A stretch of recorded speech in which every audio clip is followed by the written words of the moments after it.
And Good we're evening. live. Good evening. Tonight, we celebrate Belize in a different way, as the University of Belize hosts an evening of public discourse, Belize at 40, the State of the Nation.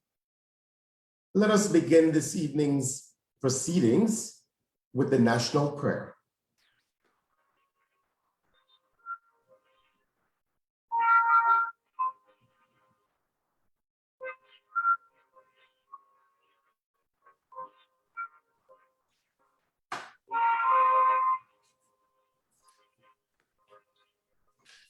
Almighty and eternal God, who through Jesus Christ has revealed your glory to all nations,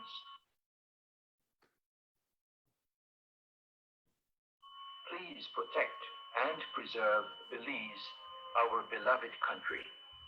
God of might, wisdom, and justice, please assist our Belizean government and people with your Holy Spirit of counsel and fortitude. Let the light of your divine wisdom direct their plans and endeavors, so that with your help we may attain our just objectives. With your guidance, may all our endeavors tend to peace, social justice, liberty, national happiness, the increase of industry, sobriety, and useful knowledge. We pray, O God of mercy, for all of us, that we may be blessed in the knowledge and sanctified in the observance of your most holy law, that we may be preserved in union and in that peace which the world itself cannot give. And after enjoying the blessings of this life, please admit us, dear Lord, to that eternal reward that you have prepared for those who love you. Amen.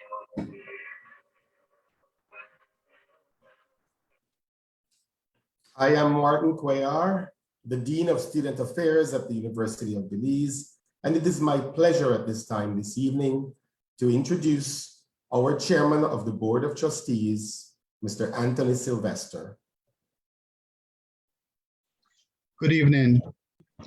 I extend cordial welcome to you to tonight's University of Belize Post-Independence Panel discussion. Honorable Francis Fonseca, Minister of Education, Culture, Science and Technology, and Chairman of the National Celebrations Committee. The Honorable Dr. Louis Zabane, Minister of State in the Ministry of Education, Culture, Science and Technology.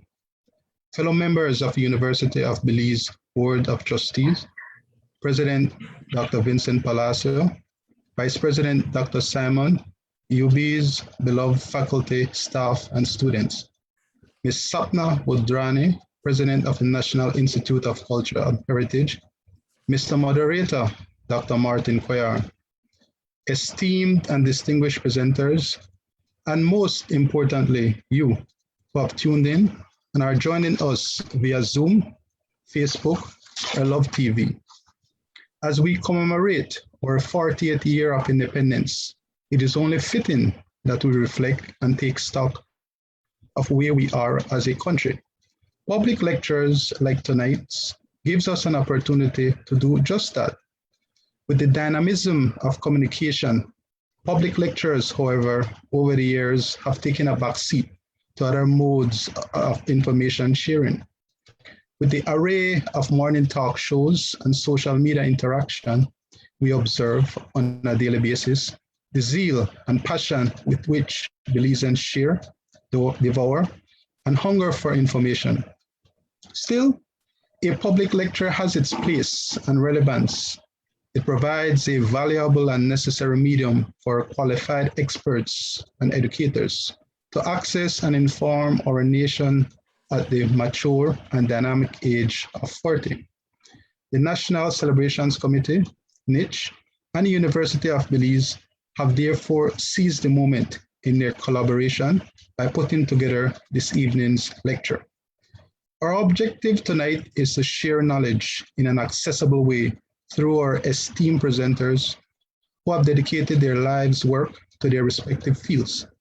These presenters will no doubt whet our collective appetites by offering meaningful insight in a broad array of areas which include economics, education, health, agriculture, youth violence, and science and technology. Again, welcome to all of you. Mr. Moderator, the show is yours. Thank you. Thank you very much, Chairman Sylvester. Thank you very much, Chairman Sylvester, for exactly opening up the evening and welcoming all our guests from across the country, especially our students who are tuned in at this time. We are ready to get this wonderful agenda started. And it is our pleasure again at the University of Belize to call on the president of NICH, as well as the co-chair of the National Celebration Commission, Ms. Satna Budrani, to share her remarks.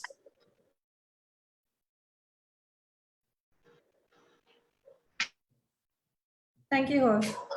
Good evening, panelists, distinguished guests, educators, viewers, and students. 40 years ago, or as it would have been said in the style of the times, 2 centuries ago, 4 course years ago, at the stroke midnight on September 21st, the new nation of Belize declared itself to be. And every year after each anniversary, we pass amidst our daily endeavors to celebrate and honor this momentous achievement.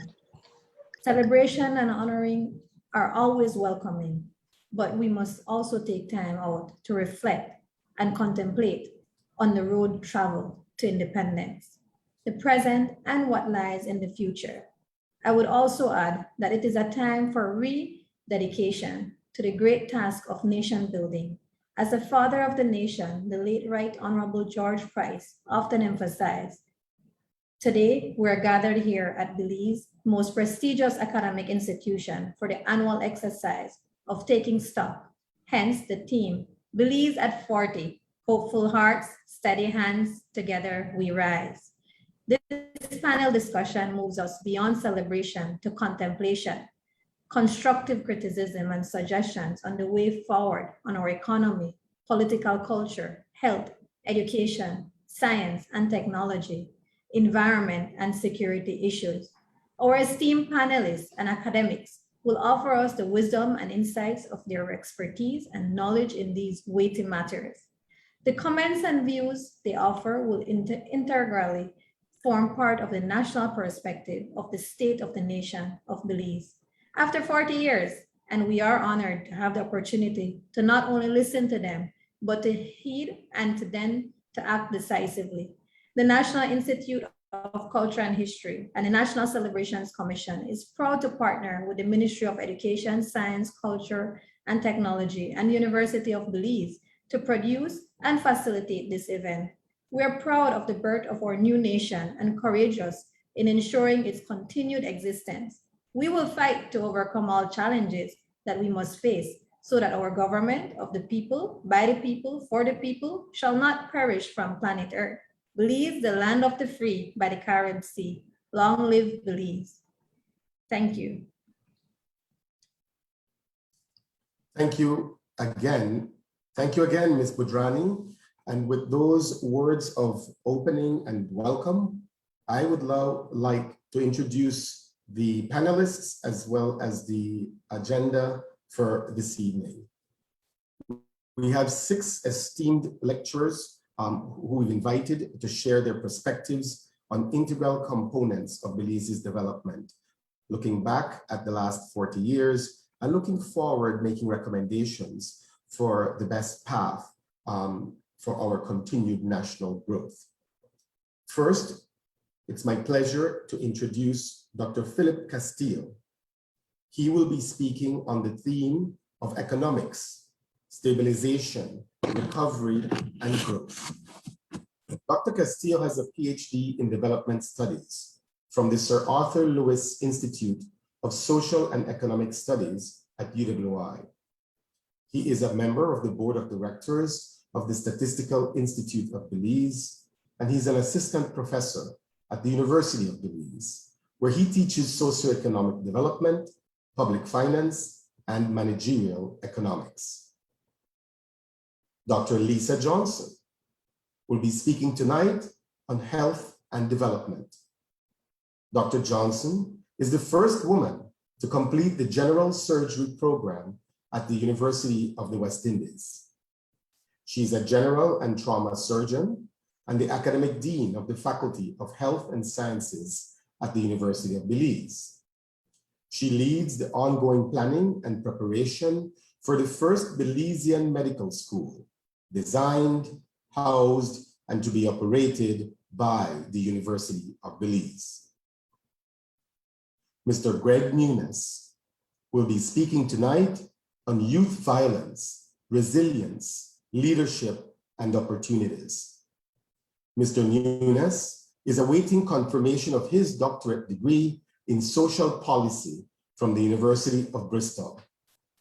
He is a trained social anthropologist with a focus on research in areas such as gangs, school-based violence, community development, gender, and youth issues.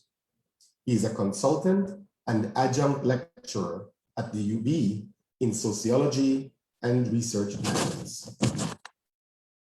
We will continue with the following three esteemed presenters. Mrs. Zoe Zetina will present on agriculture and food security. Mrs. Zetina is a proud graduate of the University of Belize and holds a master's degree in agribusiness and applied economics. She is the campus director at UB's Central Farm campus and the chair of the Department of Agriculture. As a teacher and administrator, Mrs. Zetina has focused her research in areas of value chain efficiencies and agriculture as a driver for development. Dr. Newlin Villanueva will present tonight on developing relevant and responsive education programs. Dr. Villanueva is a seasoned educator and educational planner. She holds a PhD in educational leadership and higher education, and is currently the Deputy Chief Education Officer with responsibility for planning, research, and evaluation in the Ministry of Education, Culture, Science, and Technology. Her work has improved the use of data and research for education planning and policy development. She is co-chair of the Education, Research, and Development Subcommittee of the Belize chapter of the Caribbean Women in Leadership Organization. Dr. Tipi Thiagarajan will be the final presenter this evening, and he will present on science and technology. Dr. Thiagarajan migrated to Belize 28 years ago with a new doctorate in biotechnology and has dedicated his entire career in Belize to the development of science and technology at UB. Over the years, he served as lecturer in biology, chair of the Science and Technology Department, and then became dean of the Faculty of Science and Technology. He is the first colleague to be elevated to the level of full professor at the University of Belize and currently serves on several research boards while pursuing his own research interest in microbiology and biotechnology. Ladies and gentlemen, we are very interested, we are very excited, and we are proud to share these esteemed academics with you. And like all of you, we look forward to their engaging presentations this evening. After, I will introduce, not introduce because I've done that, but I will welcome each of our presenters individually, and they will speak for approximately 15 minutes on their given topics. I will ask that you hold questions, perhaps get a piece of paper nearby ready and have a pen in hand and jot down some comments or questions that you would like to use to engage in the conversation. After the 6 presentations, we will open up for questions. You can contribute questions in two ways. During the course of the presentations, if you are on Facebook, you can feel free to type in questions, and our staff will be collecting those and transferring them here into the Zoom session. At the appointed time, then I will be selecting and reading questions and inviting our esteemed panelists to respond, and as I said, to create an engaging discussion this evening. I thank you for your attention so far, and I welcome you now to join me as we get started with the presentations. First up, it is my pleasure to introduce Dr. Philip Castillo again and ask him to start his presentation on economics, stabilization, recovery, and growth. Dr. Philip Castillo.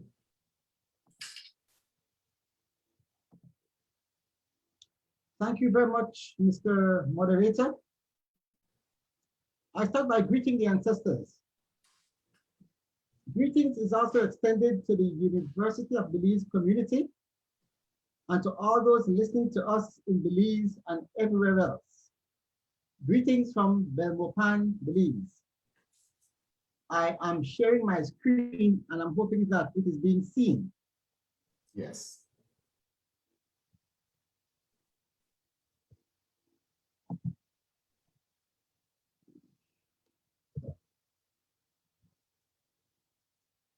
This table, the table that you're seeing, this table encapsulates and covers the essence of my presentation. The table was sourced from our statistical agency, the Statistical Institute of Belize. SIB does annual labor force surveys. It does labor force, twice per annum, 2 times per year. And among the many questions asked are income levels, wages by industry classification. I have data from 2017 to 2020. And if you look at the monthly wages in the various sectors as compiled by SIB, if you look at 2017, the average monthly wages in Belize was $1,113. That was the average monthly wages in Belize. That's just about over 550 United States dollars. The currency is 2 Belize dollars to 1 US. And you could see that government services was one of the larger, employers and also paid the highest. And then you come down, you could see that agriculture and related activities earned the least incomes in 2017. And that's about the score of my presentation, because pretty much the same thing happened in 2018. In 2019, I think government was the highest paying entity, the highest paying industry in 2019. And certainly in 2020, again, government was one of the most highest paid places to work. And in all those years, and in other years, agriculture and related activities earned the least monthly income. So keep that in mind as I go through my presentation. You get the highest pay in government and you get the least pay in agriculture.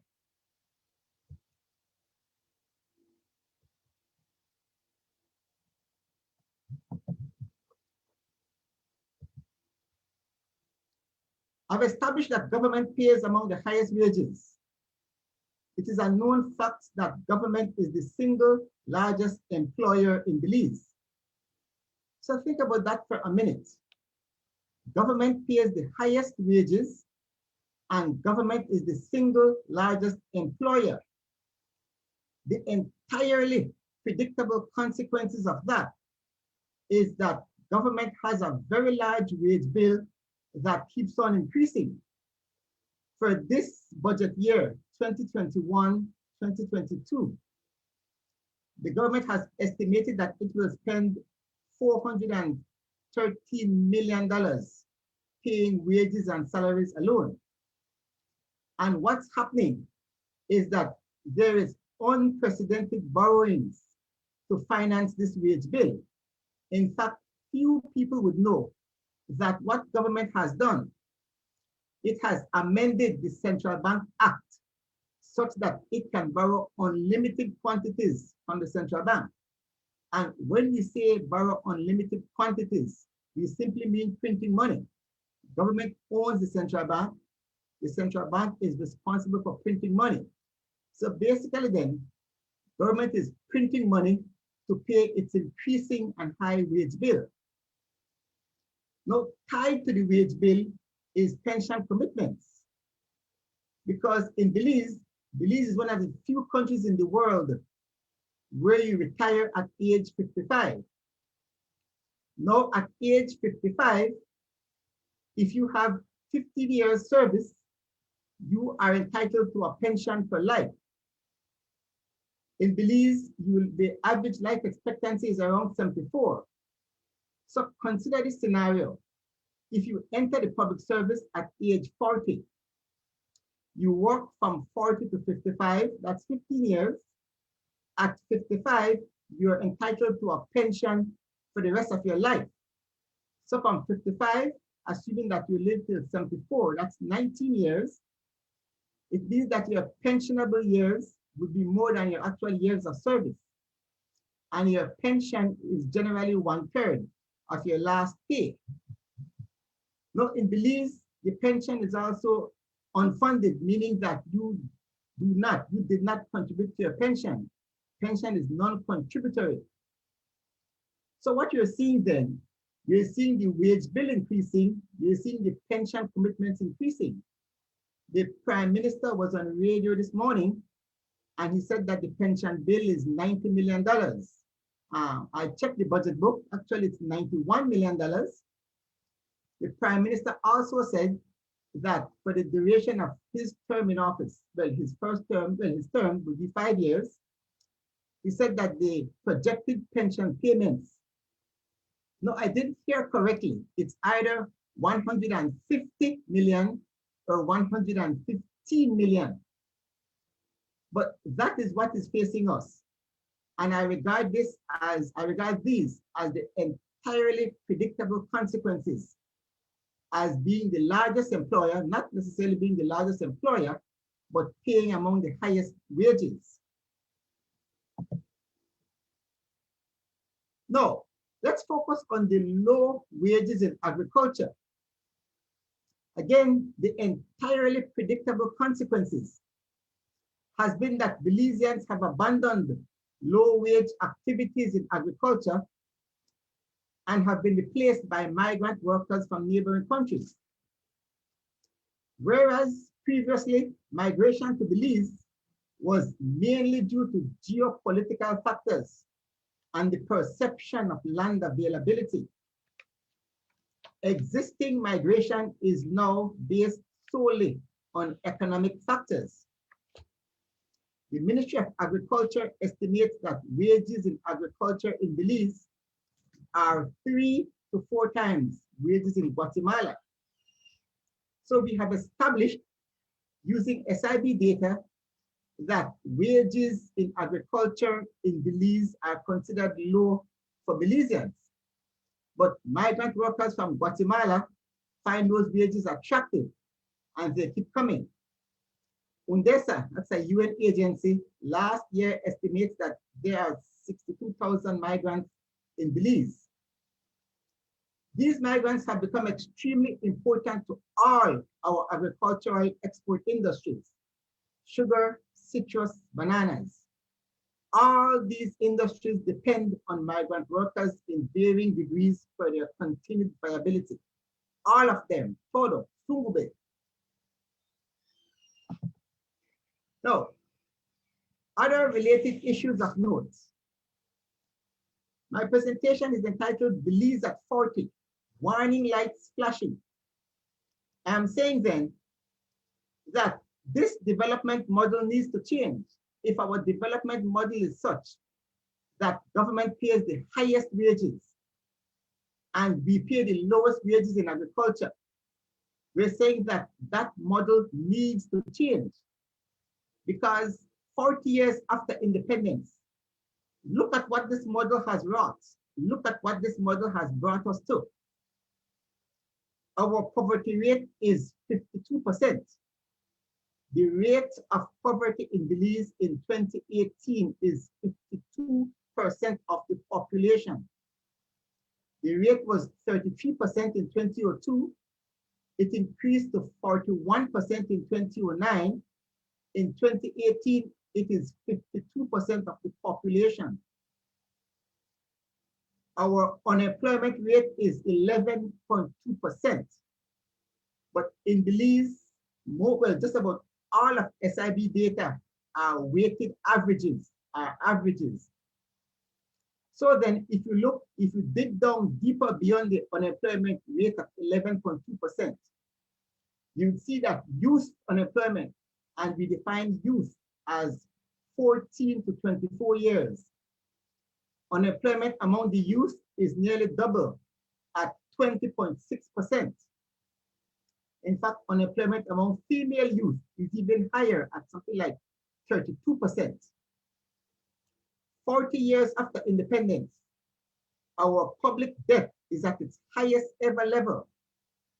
The IMF estimates that the public debt is 132% of GDP. Now, I acknowledge that the government is doing efforts to address this via the blue bonds, and we're all hopeful that those succeed. But until the debt has been addressed with the blue bonds, the official debt is at its highest level ever, 132% of GDP. Our homicide rate is one of the highest in the world. Our murderers, our accused murderers, I say accused because our conviction rates are extremely low. Our accused murderers are getting fairly younger, and their victims are also getting fairly younger. In Belize City, up to fairly recently, they were having what must be called a civil war in Southside Belize City. The reason why it has slowed down is that all the combatants, all the civil warriors have been detained by government using special regulations. This is where we are 40 years after independence. How to address this? How to address this? I acknowledge that tourism has been the driver of the economy, but COVID has shown that tourism can evaporate in a flash. So our national development efforts then are to focus on agriculture, where we have a comparative advantage, but we must move beyond subsistence agriculture and move up the value chain. At the subsistence level, our farmers are producing a broad range of crops. If you go to the market on an average day, you see, well, not mountains, but you see fields of tomatoes, of pear, of various agricultural products, of cantaloupes, of watermelons. Our farmers are producing fields of these products. What we must do then is to incentivize efforts to add value to those products. A different skill set is required to focus on light processing and manufacturing. We have to seek to add value to these products using processing and manufacturing. Then there's a different skill set required to certify these products. There's a different skill set required for graphic designers to design colorful labels. There's a different skill set required for us to achieve patents and intellectual properties so that we get the benefits of what we are producing. We first, having done that, we then have to focus on our domestic market. We try to sell our products, we encourage our farmers, we support our farmers to sell these products on the domestic market and then aim to enter the export market. In the export market, we target Belizeans abroad, Belizeans in the diaspora. They would be willing to purchase our products at above market prices. We're saying then that these efforts will add value to agricultural products, and with proactive public policy, the result will be a rise in incomes in the agricultural sector for us to develop We need to increase incomes in the agricultural sector because that's where we have our comparative advantage. So to wrap up then, Belize at 40. I say that we're at a traffic stoplight. Warning lights are flashing. There are challenges ahead if the development model continues, where we are borrowing a lot to sustain high public sector wages, unfunded pension commitments, and low wages in agriculture. Our warning lights are flashing. The warning lights are flashing at a traffic light. The lights are red, yellow, and green. I'm not certain if there's a traffic light for reverse or going backwards, but certainly if we do not address our developmental challenges, it's quite possible that we reverse, we go backward. Proactive public policy is required to change the lights to green. Green means go. And we're saying that if proactive policy is enacted, that the next 40 years has the potential to be different from the past 40 years. The next 40 years has the potential to unleash Belize's wealth untold. Mr. Moderator, I think I've reached my time. Ceremony at home.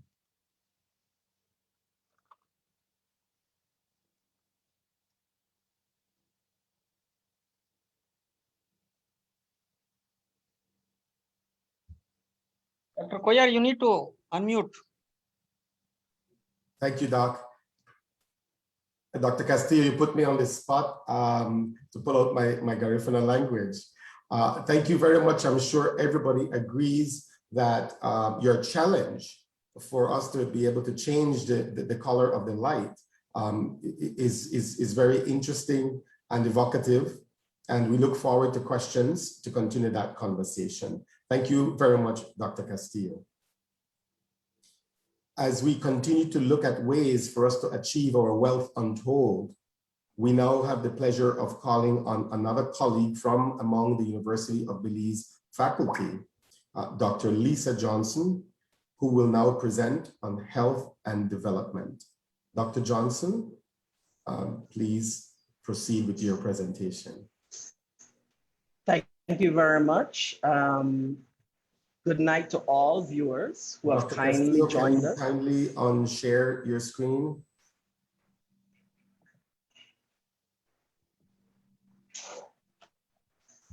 That's all right. There we go. Thank you. Go ahead, Dr. Johnson. Forgive me, I'll start again. Good night to all viewers who have kindly joined us for this event. I thank you for this opportunity to examine health and development, Belize at 40. I dedicate this public lecture to those professionals who came before us, providing dedicated service to our people. If you will allow me a few minutes at the end of the talk, I would like to show to the public, to the country, and to those abroad, some of the names of those who have gone before. Now, whenever a physician delivers an academic script, whether it's published or it's an oral presentation, we're taught to declare our conflicts and our biases. And I would say to you that I will immediately declare my particular bias. I am extraordinarily biased by and toward the Hippocratic Oath. I took it in late June of 1994, 27 years and 3 months ago. And in all this time of clinical practice, teaching, and administration, it has never failed to guide me. I won't read it for you here, but it is an extensive oath and document. Now, on September 21st, 2021, independent Belize will be 40 years old, but historically and on the world stage, this is but a minute. Collectively, the world is experiencing a dark period brought on by the pandemic of COVID-19. And while every day we have to deal with the consequences of this and its effects on our population, this dark period is also showing us where we can do better where we should invest our energies and resources, and how we should position ourselves as a people to take care of our own. Please consider very carefully the questions that I will ask. Where would we be if we were not able to train our own nurses? Where would we be if we were not able to train our own medical laboratory scientists and social workers? Would we not be in a better position if we were able to train our own doctors, test and produce our own medications, perform complex laboratory analyses? Where would we be if we did not have the Carl Huchner Memorial Hospital in which to create a COVID unit? I would want this audience to have an understanding of healthcare. First, I would want you to consider that public health and hospital medicine, while being linked, are entirely different concerns and require different management. Public health in its intended form, and to put it succinctly, is about disease prevention and quality of life. From the United Nations' Universal Declaration of Human Rights in total, and Article 27 in particular, to the quality of the air we breathe, to the availability of potable water and safe sewage disposal, and everything in between. Belize, through its cadre of public health nurses, has been effectively immunizing its growing population for over half a century, working diligently to supply water to ever more remote areas of the country, and establishing standards of safe food handling. A growing network of schools and now junior colleges has also contributed to the improvement of public health. Why? Because education and health go hand in hand. The number of publicly funded clinics have also increased since independence, staffed largely by nurses and pharmacists trained here in Belize. Public health nurses and rural health nurses remain the backbone of a system of clinics and outreach activities that has been delivering for this country for decades. When I was growing up, the public health inspector was an extremely important part of the system. They were on the ground every day, working with individuals, families, and communities, guiding us, educating us on environmental health, helping us to do the right thing. This was a very personal and hands-on extension of the public health system, for they came into our homes and into our yards, establishing a personal relationship between the system and the people. As we have advanced technologically, we may have forgotten the importance of the human connection, but I think we can get it back. This is how policy becomes practice. Public health is not confined to the buildings that house our clinics and ministries. It has to be in or a part of every individual, every household. Because in the last 100 years, the principles that form the basis of this discipline have not changed. The technology has changed, the terminology has changed, and we have scientific evidence to support what we do. We have to remind ourselves that it is a shared responsibility between the people and the system. Living in the time of COVID-19, it is easy to concentrate on public health's battle with communicable or infectious diseases, but we should also take some time to look at the non-communicable diseases, such as diabetes, hypertension and heart disease, cancer, and I will add to the big three, trauma. I am, after all, a trauma surgeon. And yes, we are still talking about public health. As these diseases have run rampant in our population, what can public health do or is doing? Let's examine it. It is about health education and the personal lifestyle choices that we make. It's about regulations such as impaired driving laws and minimum standards of upkeep of the machines that rule our roads, helmet laws, etc. Every public health clinic has educational activities that address nutrition and lifestyle. We teach our children in primary school about dental health, balanced meal, and care of self. We have advanced to regulations on labeling, indicating nutritional content, and warning labels. All of these fall under the umbrella of public health. Cancer screening activities are a function of public health as well, and much investment of time and effort, resources, and training, both by the government and non-governmental organizations such as the Belize Cancer Society and the Belize Family Life Association, have established a foundation of cancer screening in women. But we need to build on this foundation. Both the Ministry of Health and Wellness and these organizations require more resources to be dedicated to the public health battle against these diseases. And with some attention now, I will look at injury and violence prevention. We are in a battle, ladies and gentlemen. We've joined the battle. And every time a trauma patient arrives at the KHMHA or any other hospital, the battle is lost. Whether it is a road traffic accident due to speeding or alcohol use, or the domestic violence or rape patient, or the gunshot wound victim, their frequent occurrences are all indicating a disturbing trend that we need to attack as an urgent public health issue. It has occurred as such in Jamaica. They have joined the WHO's Violence Prevention Alliance. In Canada, where I did my trauma fellowship, they had an injury prevention program that all high school students had to attend. They would bring them into one of the trauma facilities, such as the ones that I trained in Toronto. They would show them films of a trauma team in full life-saving mode in its blood red glory. And then they would introduce us to trauma fellows, as I once was. And they would ask us questions about what they were seeing on screen. Then we would take them into the trauma intensive care unit to hear the cacophony of monitors, to see people being held together by steel rods and sutures and tubes, to hear people's hearts being pushed to the limits of endurance. And then finally, the group of usually sobbing teenagers would be taken to a room where young men and women made paraplegic and quadriplegic by a massive injury would talk to them about what life was like in the chair.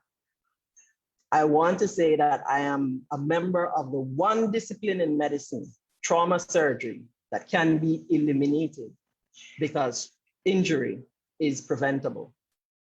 But let's look at hospital medicine for a little bit. And as a country, we've gone from one main hospital, the old Belize City Hospital, then district town hospitals were added, then came healthcare reform about 25 years ago. And this officially stratified the hospitals in the country into a pyramidal system with a single national referral hospital at the apex, the Karl Huschner, which plays a dual role of being the secondary care hospital for the Belize district and a tertiary care hospital for the whole country.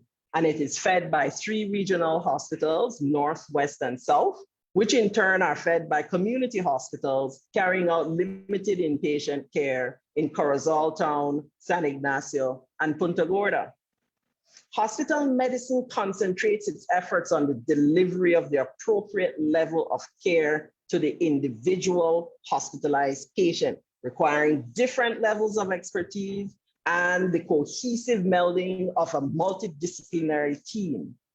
A hospital exists for its patient, not the other way around. It is itself a complicated organism. And notice that I don't say organization, I say a hospital is an organism. It is a living, breathing, evolving entity, especially a public one. If any of its critical organs fail, then like any other organism, it will fail and die and take its patients with it. Like any other organism, a hospital needs to be fed healthy resources for it to function. Its brain needs to be well developed and trained. Its circulatory system must be clean and diligently monitored, and garbage that would want to settle in it, like cholesterol, removed so that it can deliver oxygen and nutrients to the action points. Like the kidneys and the liver, it must recognize the compounds that would poison it and its patients and eliminate them. And its limbs must remain strong, vibrant, and nimble to safely carry its patients through the long, dark, and painful night that is illness. The more complicated the services that it offers, meaning going from secondary to tertiary and tertiary to quaternary, the more technology is required. That is a fact of life. The more resources it consumes to do so, and the more complicated the infrastructure that it requires, as well as the more training its staff would also requires. Every day, the resources that it commands must be used in its most effective and efficient way to provide the best service to each and every patient. A hospital's most precious resource, its heart, is its staff. They can make you or they can break you. Each and every person working in a hospital must want to do their best each and every day. In a hospital, all decisions affect standard of care, and in the end, life and death. You need accountability, discipline, an understanding and experience of life and death decision-making, and an understanding of how decisions ultimately affects the patient. So where do we go from here? Where do we go from darkness to light and have our own mini renaissance in healthcare? It starts with we the people. It starts with us as individuals accepting our responsibility and playing our part in the maintenance and the creation of health and well-being. And at this time, that means getting your COVID-19 vaccine and doing your part to reduce spread. We need investments in our hospitals and we need investment in our university. Understand that in order to have a healthcare system that we can be proud of and maintain and improve requires regulation, accountability, and dedication. Healthcare disciplines do not advance if the two arms of education and clinical work are separate and not accountable to one another. Belize is now in dire need of registered nurses and nursing specialists such as midwives, critical care nurses, neonatology nurses, nurse anesthetists. You name it, we need it. It is time to start investing in our own to train our own. We need to start conducting research on the thousands of species of plants that we have. We need a pharmaceutical lab at university capable of testing the compounds hidden in our bountiful flora and fauna and analyze the quality of medications that are entering the country. It is time, ladies and gentlemen, for a university hospital of Belize to be created in the capital. A hospital that can provide us with the wherewithal to train all the major disciplines in healthcare.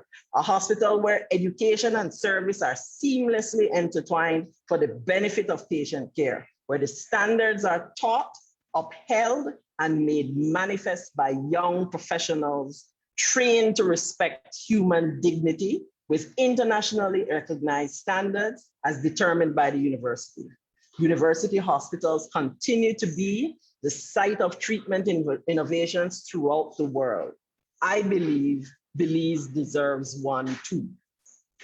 And finally, I say to Belize at 40, thank you for my parents, my family, and my friends. Thank you for the education you gave me. We have what it takes to survive the pandemic, but we have to be smart about this. There is not a lot of room for error. Mediocrity will kill us if we do not reject it. Happy independence to all Belizeans. And I would ask Dr. Cuellar if I could just, for a minute or two, share with the audience people who gave their all to this country in the different healthcare fields. I won't call names, but I would just leave these here for you to see that we must recognize those and thank those who have gone before us. Thank you very much. And while we transition to our next speaker, we will leave those slides up, yes, like you said. for everyone to appreciate the dedication and to recognize the power of human resources of the past so that they can inspire us for the future, to make policy practice and to make hospitals healthy, happy, and productive.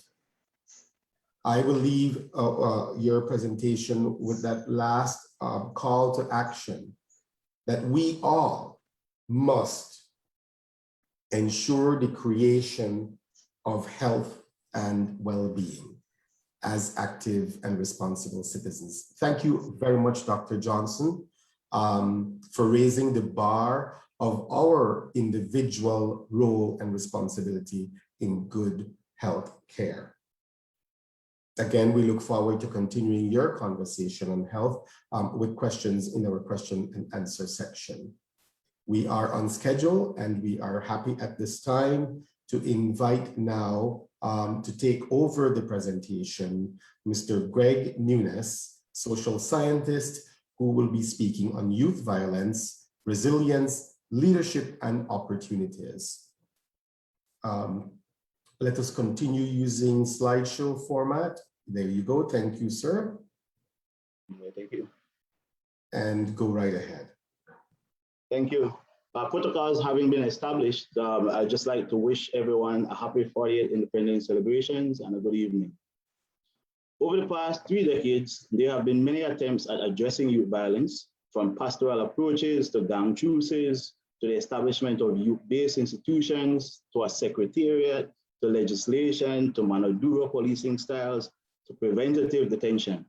There are too many to mention, and I would by no means seek to undervalue the effort of the many practitioners, advocates, and academics who have tried and continue to valiantly try. What I do know is that every 10 years or so, we revisit our strategies with new fervor as we witness a new cohort of young people emerge as victims and perpetrators of youth violence. I think a previous minister epitomized this practice as he described young children who at the start of his political tenure 13 years ago are now becoming killers. So more now than ever, we do need to explore and understand the factors that influence youth offending, because it is a major issue affecting many of the districts in Belize and threatens our ability to develop a peaceful and inclusive society. So why focus on youth violence? Youth violence is considered a health and public safety issue in Latin America and the Caribbean. Young people, particularly males, are overrepresented as victims of homicide and other crimes, as well as those arrested and imprisoned. The emphasis of my presentation is obviously on Belize City, but that is because it is the largest urban center with approximately 16% of the national population. But the discussion has some application to other districts. And I know a lot of times we are kind of Belize City centric, but in the case of youth violence, I'm focusing on Belize City for that particular reason.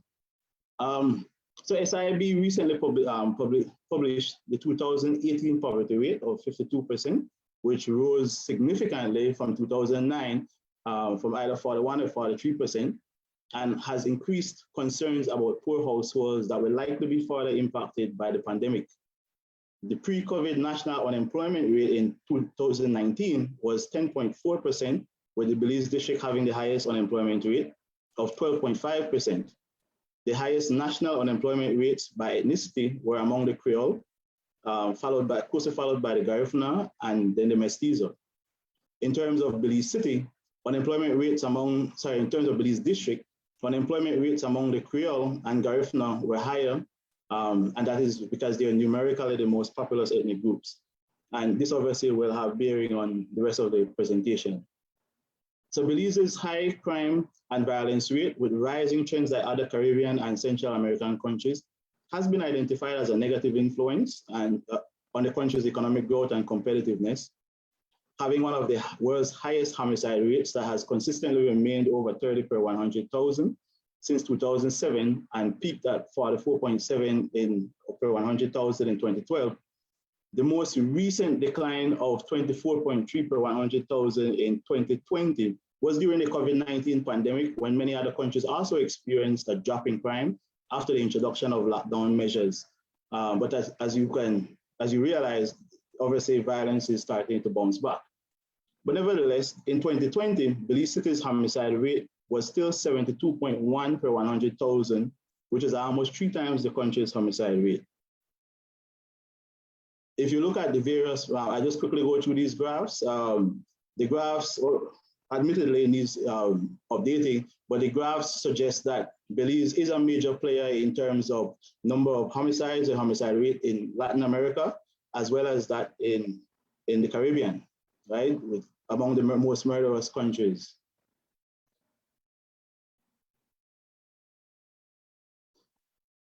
Most victims of homicide are male, young, poor, and uneducated.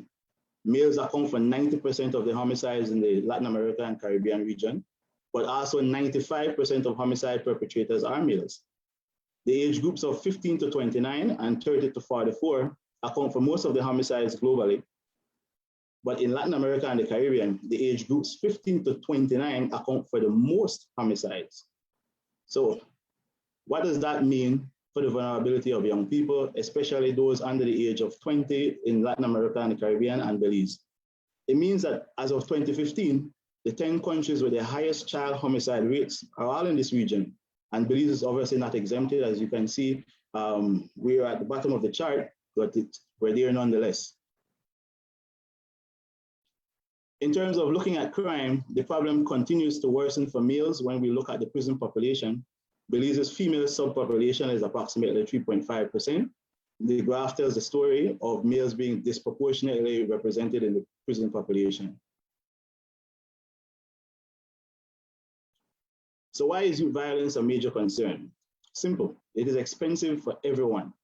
A 2017 study by IDB taking into consideration direct annual cost of violence found that the cost has increased to an annual average of 3.55% of GDP of the 17 Latin American and Caribbean countries studied, or the equivalent of $261 billion US.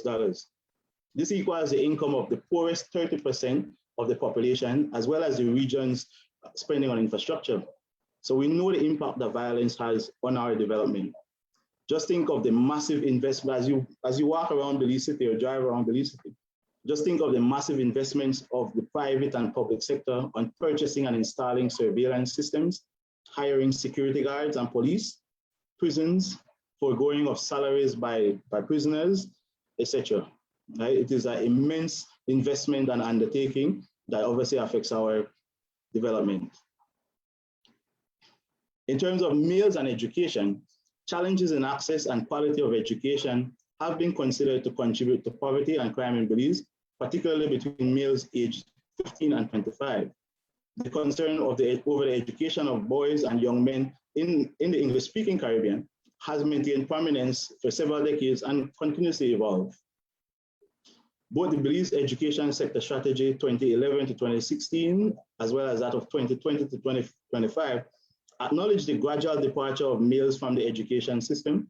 And as represented in the gender disparity, if you look at the map, if you look at the graph, you'll see in terms of secondary level education statistics, young women account for 52.1% of enrollment and young men for 47.9%. But this gap significantly widens at the tertiary level, with young women accounting for 62.9% and young men only 37.1%.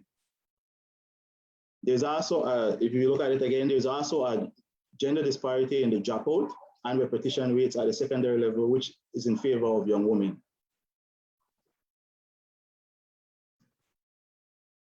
So the Belize Education Sector Strategy, which is a recent one that was developed 2020 to 2025, acknowledges the relationship between the retention of young men in school and crime reduction. The Growth and Sustainable Development Strategy, which ended in 2019, also recognizes this problem through its aim to enhance governance and citizen security through the amelioration of social issues that influence crime, including increasing access to education and training in high crime areas by identifying school-age children who are not in school and offering the necessary assistance for their enrollment. This to me represents a more bolder policy direction. So we know that our policy documents actually consider these issues, and it's not limited to them. Research studies in Belize have also suggested that there is a link between schooling career of young people and their involvement in crime or gangs in Belize. So why do I say all of this? Violence is a byproduct of social ills and poor governance. Therefore, policing efforts or improving our criminal justice systems are essential, but they will not solve our common problems if the root causes are not properly addressed. A popular mantra of many Belizeans, and many of you may attest to this, whenever there is a spate of violence or a gruesome murder, many people say, make them kill out each other, as if to suggest that badmanism is finite. Well, it is not. It is based on macro factors, including culture, geographic locality, poverty, education, and other indicators. So a new cohort is already in line waiting. These young men grow up in certain communities, in certain neighborhoods, and they are exposed to things that many of us may not be exposed to. So instead of saying, make them kill each other, how about we decide to ensure that every child is educated, that there is targeted intervention as suggested in the Growth and Sustainable Development Strategy and the Crime Prevention and Social Development Action Plan, that every at-risk youth, gang member, badman, or gunman's children are actually targeted for education, so that it not only improves the ontological security of the child, but also of the badman. This to me would reduce the recruitment velocity into gangs, but of course it takes bold policy decisions to say that similarly to when women and children experience certain social phenomena and social issues, that we target programs towards them. I think the time has come for us to do bold policy towards people who have already slipped and who may need assistance. So why should we keep males in school? Well, let's start with this. In studying over 200 child killers, Dr. Gale found that many of the boys indicated that their first kill was during a period of suspension or after expulsion. Also, a recent study in gangs in Belize City by Young concluded that almost half of gang-involved participants not attending school have dropped out before completing the secondary school, with 76% of them having dropped out of school at least once, 75% dropped out of school by Form 2, and most joined a gang between ages 12 and 15, which coincidentally coincides with the years that they likely dropped out of school. Hence, preventing youth from joining gangs and being in harm's way should focus on keeping them in school. So in terms of using more recent research, in 2019, I gave the Belize Police Department a cumulative list of 264 names of young men who experienced some form of school exclusion for their class referencing. Of the 264 names, the Belize Police Department identified 114 young men who had been criminally charged for various offenses. That is 43% of the names, just the names that I provided, right? Who had been school excluded, actually were criminally charged by the police.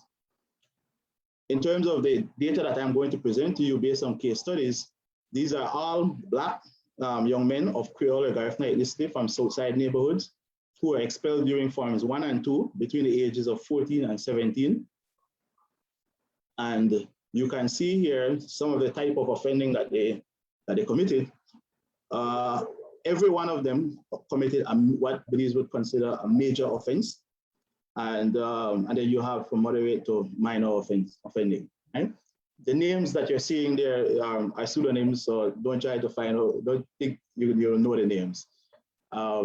So what's so special about these young men, and as a microcosm of the rest of Belize City, and it's particularly Southside, is that the neighborhoods that they grew up in are described not only by them, but also in our various documents as gang areas characterized by conflict, mistrust, low social cohesion, limited job opportunities, high rates of poverty, prevalence of violence, many unsupervised children and out of school young people. The individual experiences represent traumatic events such as the witnessing of murders of neighbors and friends, engaging in violent fights, witnessing older gang members assault younger ones, high police presence, drug dealing, and other criminal activities. So I won't be able to go through these, the verbatim, the quotes that I have here, but these are all quotes directly coming from the young men right? And if you have an opportunity while I'm talking, you can glean it. And it tells the story exactly from their words, either things that they experience or that they personally are engaged in. In terms of the exposure to school violence, all the young men refer to a positive orientation to school. They view school as a place for learning. They see school as a place that keeps them out of trouble, as a deterrent from negative neighborhood and peer influences. And even the school environment is influenced, but unfortunately, even the school environment is influenced by neighborhood rivalries. So the neighborhood dynamic is so particularly strong that it affects all the other social environments that these young people interact in.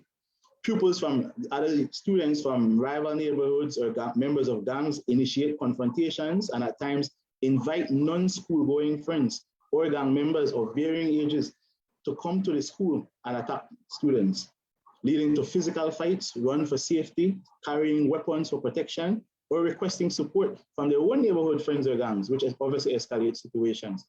This effectively subverts the role of the school as a safe space. And things don't get better for them when you kick them out of school, right? Things don't get better for them when they are out of school. In fact, the transition from from an institutional status of being in school to out of school after expulsion, alongside no statutory support by the school or the Ministry of Education for placement into another school, training program, or vocational school, affects their educational careers because it is then characterized by precarity and hesitation to return back to school.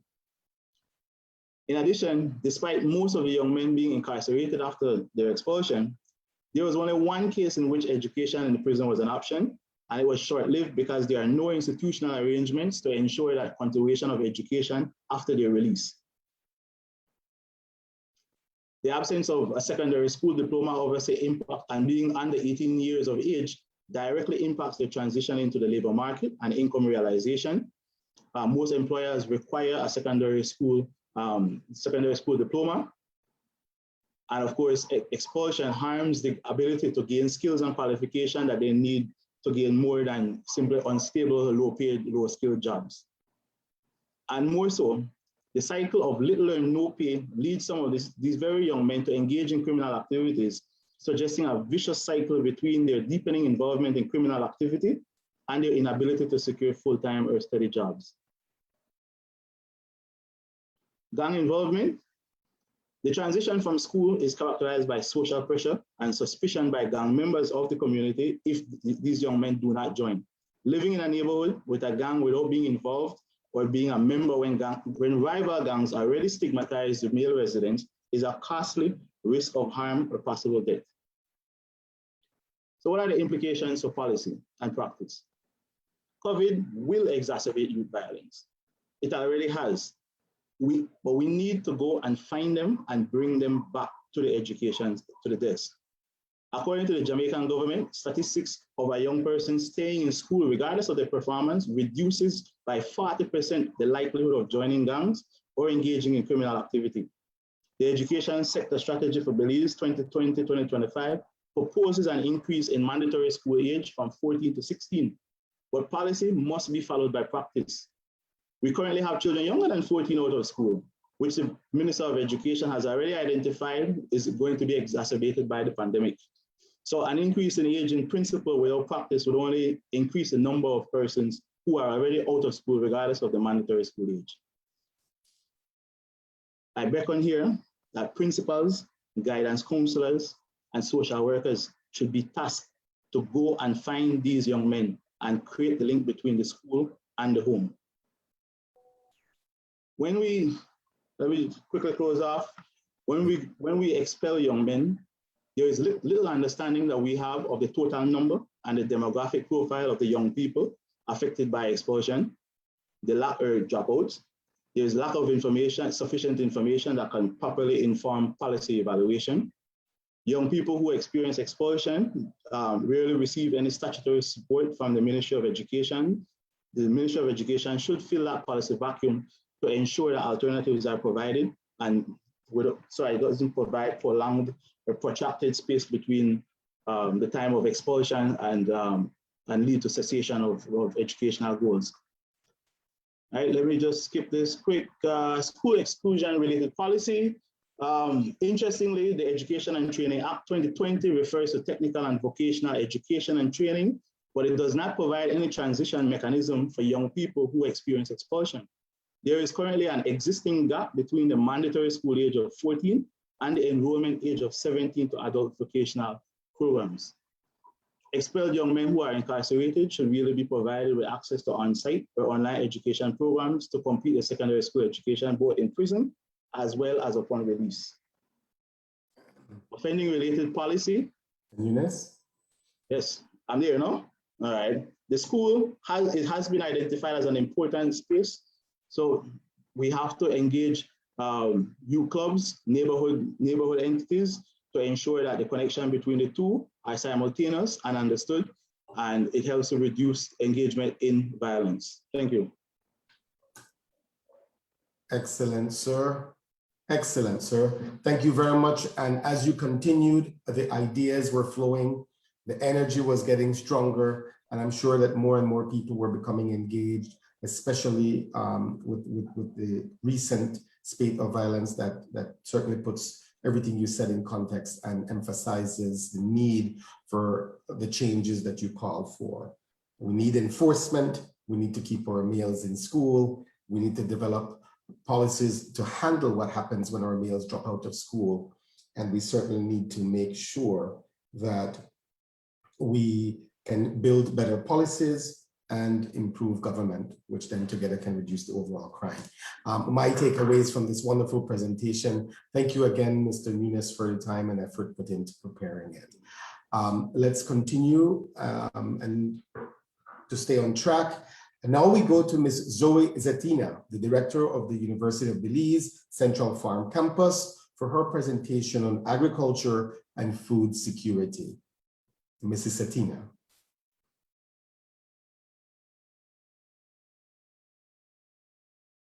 Just open your mic, please, and then continue.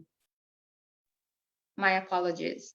Good evening, and thank you all for joining us tonight. I'm asking Sheena if she can please assist me with sharing of my slides. And for the next 15 minutes or so, let's talk agriculture and food security. Food security has become a national policy issue for countries around the world. It is a world issue affecting countries regardless of their level of development. Slide. Food security is defined as when all people at all times have physical and economic access to sufficient, safe, and nutritious food to meet their dietary needs and food preference for an active and healthy life. Now, according to the USAID, a family is considered food secure when its members do not live in hunger or even the fear of hunger. Unfortunately, this means that food insecurity is deeply rooted in poverty. From experience, we know that poverty has a long-lasting impact on families' ability to prosper, and it can even last for generations. In turn, it overflows into communities and influences the country's ability to develop and to prosper. Over 850 million people are hungry around the world. And according to FAO, the number has drastically increased due in part to the COVID-19 pandemic.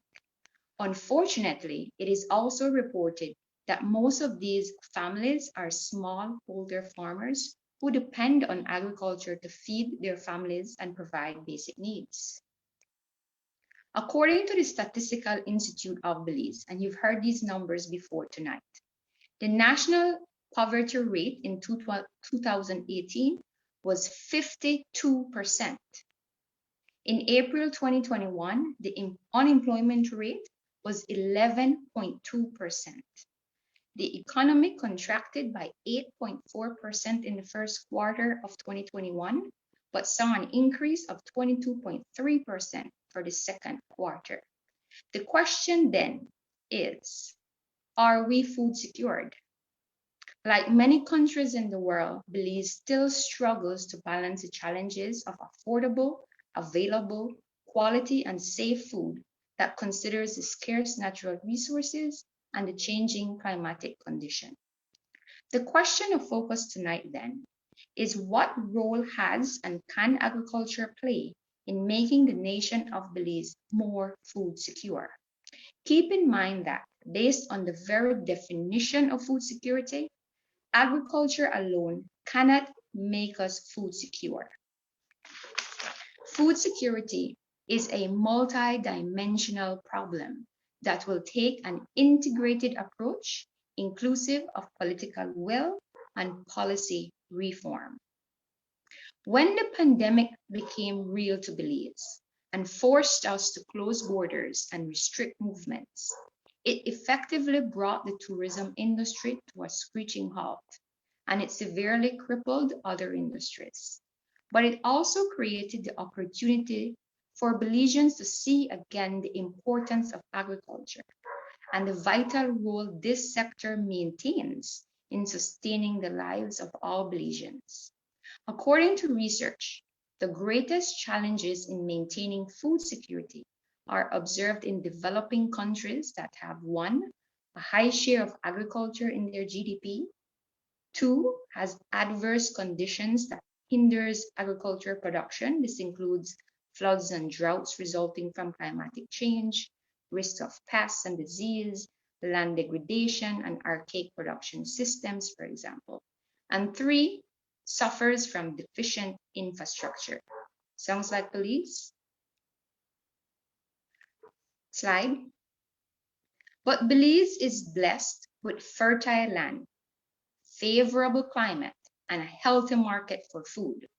The government role in defining policies for healthy and secure investments, establishing and securing markets, establishing quality standards, and protecting our country from invasive pests and disease are vital for an agriculture industry and the advancement of food security. In Belize, we can advance agriculture through 1, diversification. Diversification of the industry into higher valued products and services that are market driven. And we see now the introduction of non-traditional crops such as onions, cacao, pitahaya, pineapples, and spices. This is good. 2, in promoting investment in agriculture infrastructure. Production in and of itself is not enough. Producers must consider how their products and service are getting to the market, or how to store excess production for off-season sales, effectively converting waste into income. It is encouraging to see now that farm roads are being upgraded and that the Ministry of Agriculture is speaking to the need of establishing storage facilities. 3, by promoting investment in extension services, the investment in human resources to assist and guide farmers towards new technologies. This is vital for a vibrant agriculture sector. And such is the role of the University of Belize as we continue to train students to become well-rounded, practical, innovative, and creative contributors to the sustainable development of the agriculture industry.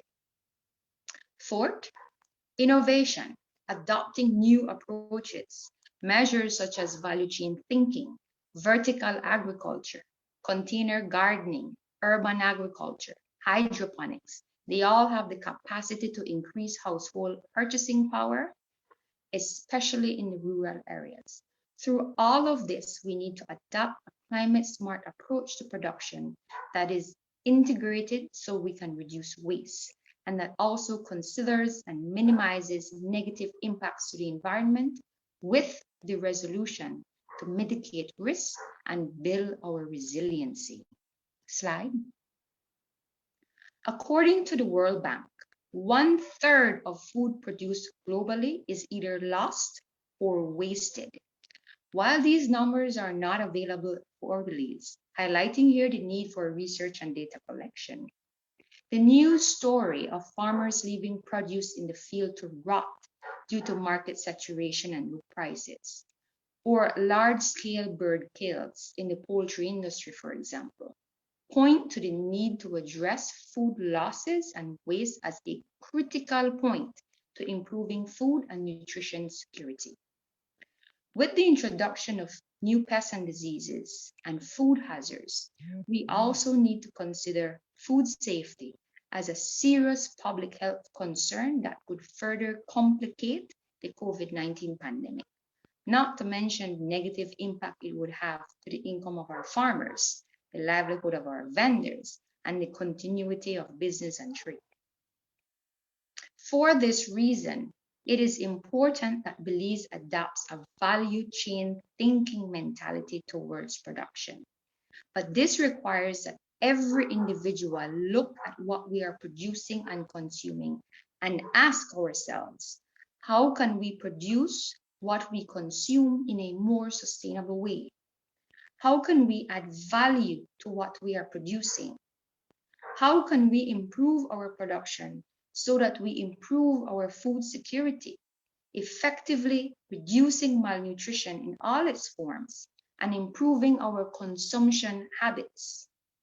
How can we improve agriculture facilities and infrastructure to reduce loss and improve food distribution? As a country, collectively, we need to determine where to create more value in agriculture, in addition to capturing more value for the country. This is no easy task, and it would require much training and support to farmers at all levels.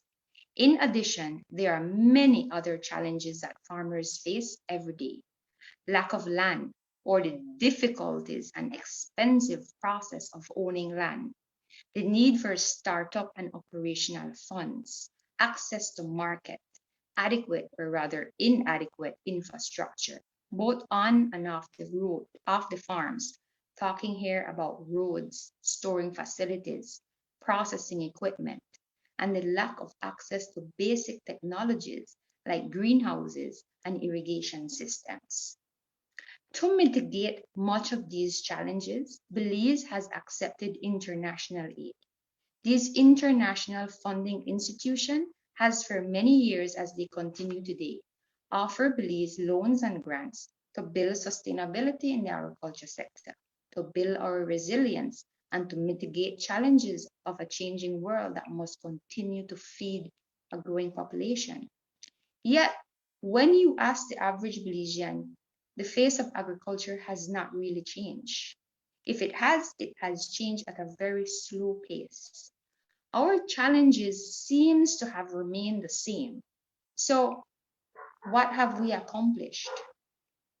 I believe we need more effective aid that targets the individual needs of our producers by providing the training and infrastructure for them to upscale and upgrade in a planned manner that allows them better access to markets. Aid that delivers on the ground and not only on paper.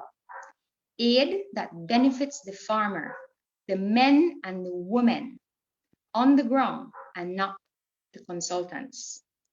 For too long, our farm families have been sending their children away from the farm, teaching us it's better to get an education, find a job in a big air-conditioned building that allows us to get professionally dressed and work from 8 to 5.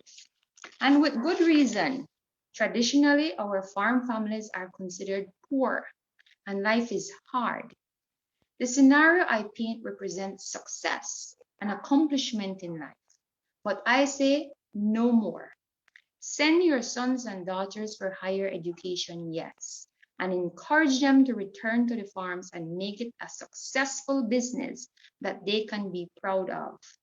As agriculturalists, we must be proud of our profession and know that we are important to food security and to feeding the nation of Belize. Further, the youths must realize that agriculture is more than just farming, and there are careers along the entire value chain. If your vision of a future is in a boardroom, agriculture can get you there. But if it is on a farm, turning the soils and raising animals, we got you too. As a national university, UB must ensure that our mission and the content of our programs are properly aligned with national development. And as such, we must maintain open and honest conversations with stakeholders, inclusive of the Prime Minister, his cabinet, and the House of Representatives. And for this very reason, UB is governed by a board of trustees that represents a cross-section of industries and both private and public sector. UB Central Farm continues a proud tradition of the Belize College of Agriculture. We continue to train in areas of crop and livestock production with emphasis on the development of practical skills. Since 2016, we expanded the content of our program to include value chain analysis and value-added products, marketing and sales, research and entrepreneurship, with the vision to produce agripreneurs. Over the last year, we have reviewed and revised the Associates program to ensure that it continues to be aligned with the development of the industry. To this end, we have introduced courses in agroforestry and GIS with a clear emphasis on climate change. Our bachelor degree program that was added in 2018 builds upon the Associates program and adopts an ecosystem management approach to food production, which addresses the challenges of natural resources pressures and climate change. We believe that we must transform the agriculture production system if we are to address food security. This is essential, and it requires multi-sectoral coordination and cooperation, which will then open careers across industries. This also requires us to take pride in agriculture and realize that agriculture is a science. It is a business. It is medicine. It is technology. The realities of agriculture does not represent the potential that exists and awaits exploitation. We do not need hundreds of acres to commercialize. We need more people to get involved and to think big, using scarce resources efficiently to supplement their food baskets and improve their nutritional intake.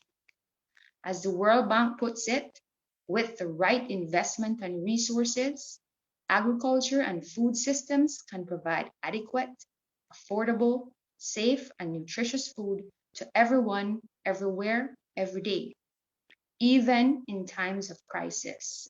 There is no reason this cannot be true for Belize. As George Price used to say, get up and work, Belize. I thank you. Thank you very much, Mrs. Satina. Every minute of this evening's presentations and our conversation reminds us of the value of these kinds of discussions and the thought processes that follow them. And we're very grateful for all our engaging presenters for leading us in this exercise tonight. We will move right along. We're now a little bit over our schedule. And so I'll ask our next two presenters to help us to get back on track. And connected to the last three presentations, clearly is our upcoming one. And that is developing relevant and responsive education programs. And to guide us and lead us, I invite to the microphone Dr. Newlin Villanueva.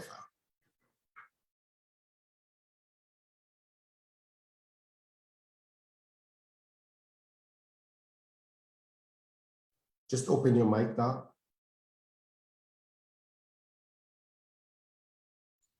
Apologies. Thank you very much, Dr. Cuellar, and a pleasant good evening to everyone and happy 40th anniversary. I want to thank the organizers for providing me with this opportunity to present to you this evening. I was asked to address the topic of how we develop relevant and responsive education programs, and I have 15 minutes. And so let's get first into the obvious, right? And the obvious is this. So obviously developing relevant education programs requires having good information on labor market needs. And that means establishing a good labor market information system so that you know what employers want, what industries are growing, which ones are in decline, where the jobs are, and where employees need to be retooled. It would also tell you to keep track of new and emerging industries so that both current and future needs can be addressed. The obvious is to make sure that we have programs that allow us as an independent nation to feed and shelter ourselves and to provide us with energy and enough material resources without destroying our environment.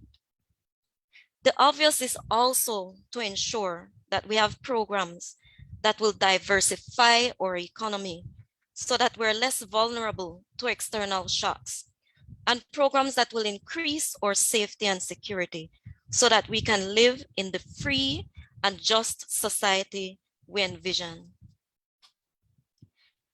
The obvious would also be advising education institutions to be responsive by having continuous program development and review cycles, to frequently survey employers, to be sure to trace their graduates to see where they are and how they've done so that they can make adjustments to these programs, to conduct assessments to identify priority needs and to upgrade their technology. But these are things you already know, even if it is you're not putting them into practice just yet.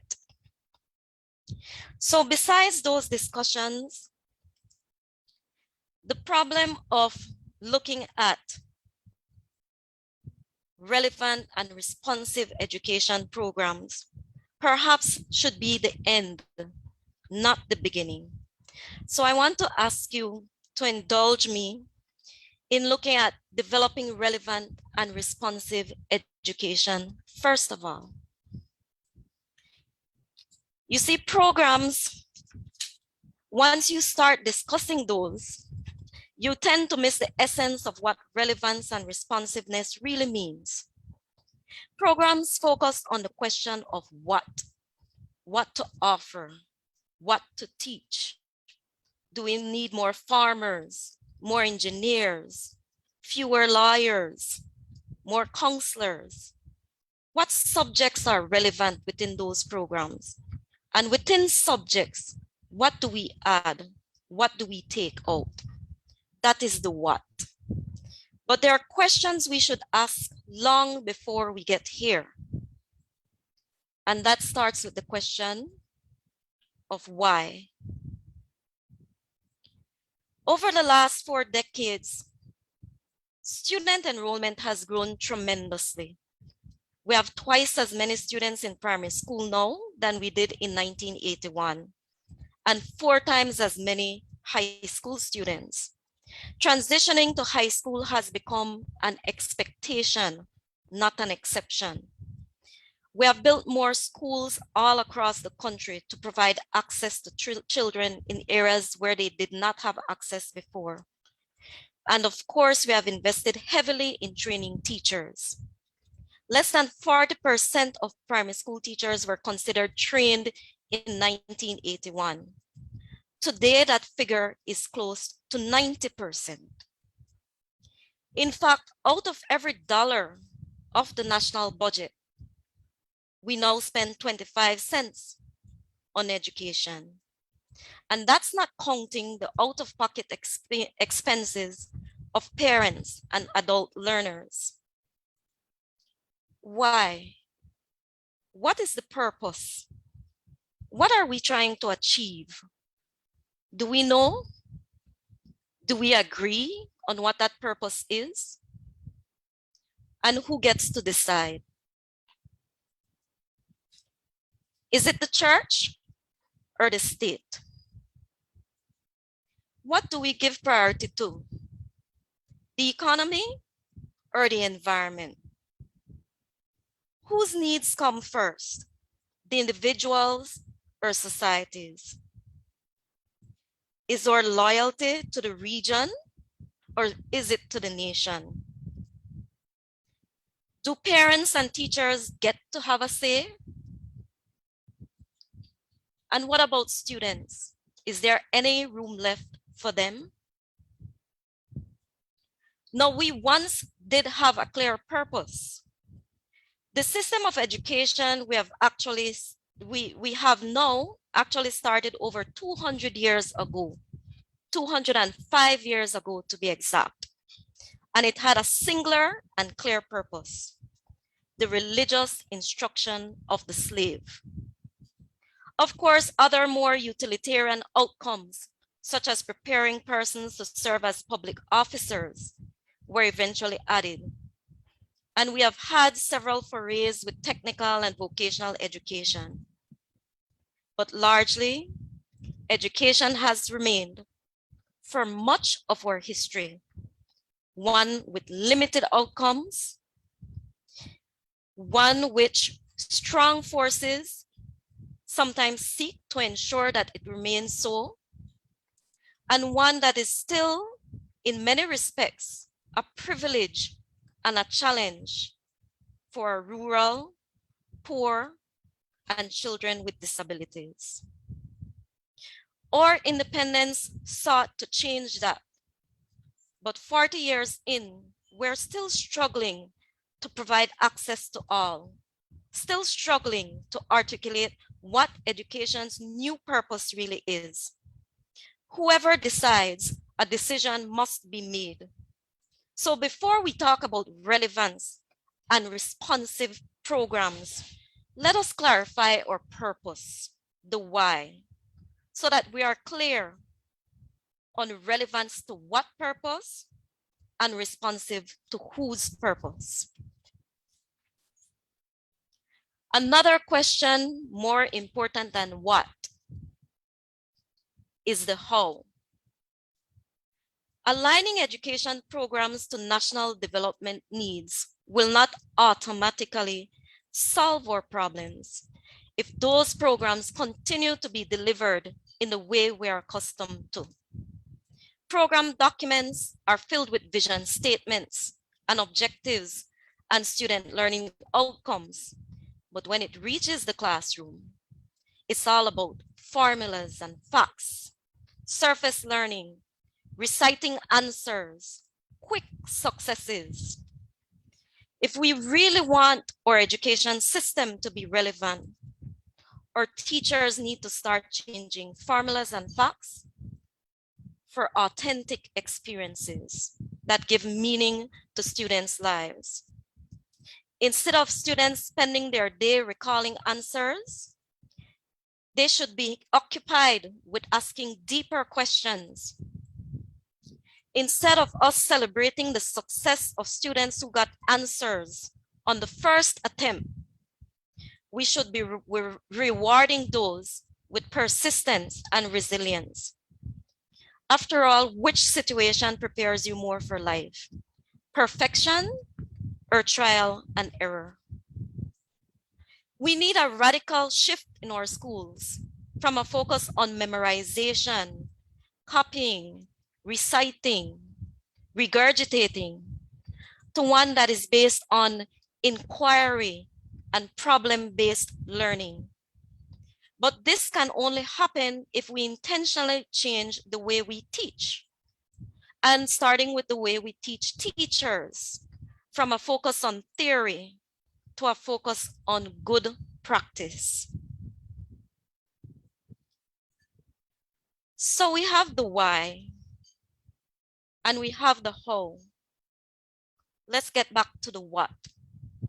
And embedded in that what must be the who. You see, programs are like cars. They depreciate the minute you start them.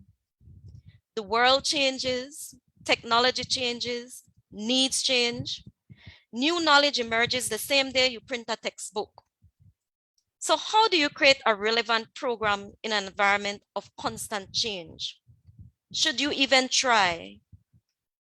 It's the reason that four-year degrees are being replaced slowly by micro-credentials, which focus on exactly what you need to learn. Now, I'm not suggesting at all that we close shop and leave education to Google. There is actually a way for education to become more relevant and responsive. But it's not through programs, it is through students. What if we focus our efforts on helping students to develop the skills that they need to be responsive and remain relevant after they leave our institutions? Imagine if we replace all that time we spend memorizing parts of speech and focus our energies instead on teaching students how to actually communicate. Have you ever been tested in the real world about what past indefinite tense really is? Instead of leading a lesson on abstract math concepts, why not teach students math through coding and computing, something they'd be interested in? Also, can we focus on creating rather than replicating? And how about collaborating? Our workplaces are filled with people who got straight A's, who cannot work effectively in a team. The former requires IQ. The latter requires EQ, emotional intelligence. And which is more important in work and in life? IQ is what the report cards report on in the front. At the back, hidden with no grade and just a good, satisfactory pour, are the things that really matter. How about putting them up front so that they start to matter? Emotional intelligence is at the core of what we need to change. Here's one definition. It is the ability to understand, use, and manage your emotions in positive ways, to relieve stress, communicate effectively, empathize with others, overcome challenges, and diffuse conflict. Emotional intelligence helps you to build stronger relationships, succeed at school and work, and achieve your career and personal goals. It can also help you to connect with your feelings, turn intention into action, and make informed decisions about what matters most to you. Now, doesn't that sound like what it would take to remain relevant and responsive throughout your life? So if we want education to become relevant and responsive, let us find our purpose. The why. Let us fine-tune our strategy, the how, and let us make students, not programs, the focus, the what. The strides we have made in education are undeniable, but to go beyond, we need radical change in purpose, strategy, and focus in education. And in case we need a why, I suggest we start here. Horizon 2030, the National Development Framework for Belize, urges that only an adequately educated population can solve its own problems. I recommend that we recommit to this purpose. And once we do, that we teach and educate in a way that will meet that purpose, that we put students at the center of the program, and perhaps then relevance and responsiveness will be within our grasp. Thank you. And thank you as well, Dr. Villanueva, for those inspiring thoughts, in particular, the focus on the need for skills development as opposed to knowledge transfer, collaboration, communication, creativity, and of course, emotional intelligence. Excellent food for thought and further conversation. Let us continue with our last presenter for the evening. It is my pleasure to introduce again Dr. Tipi Thiagarajan for his presentation on science and technology. Doc, you have the floor.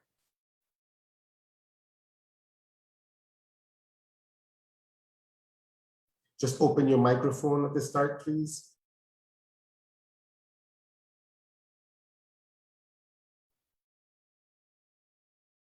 on the far left bottom of your screen, Doc.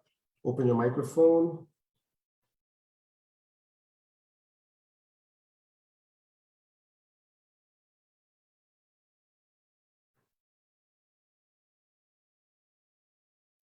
Sorry about it. There you go. Thank you. Go right ahead, Doc.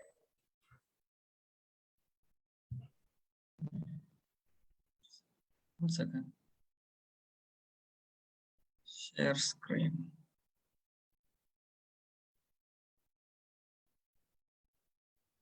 Okay. Everybody can see the screen though. Yes, and perhaps if you put it in slideshow mode, we'll be able to see it even better. Thank you.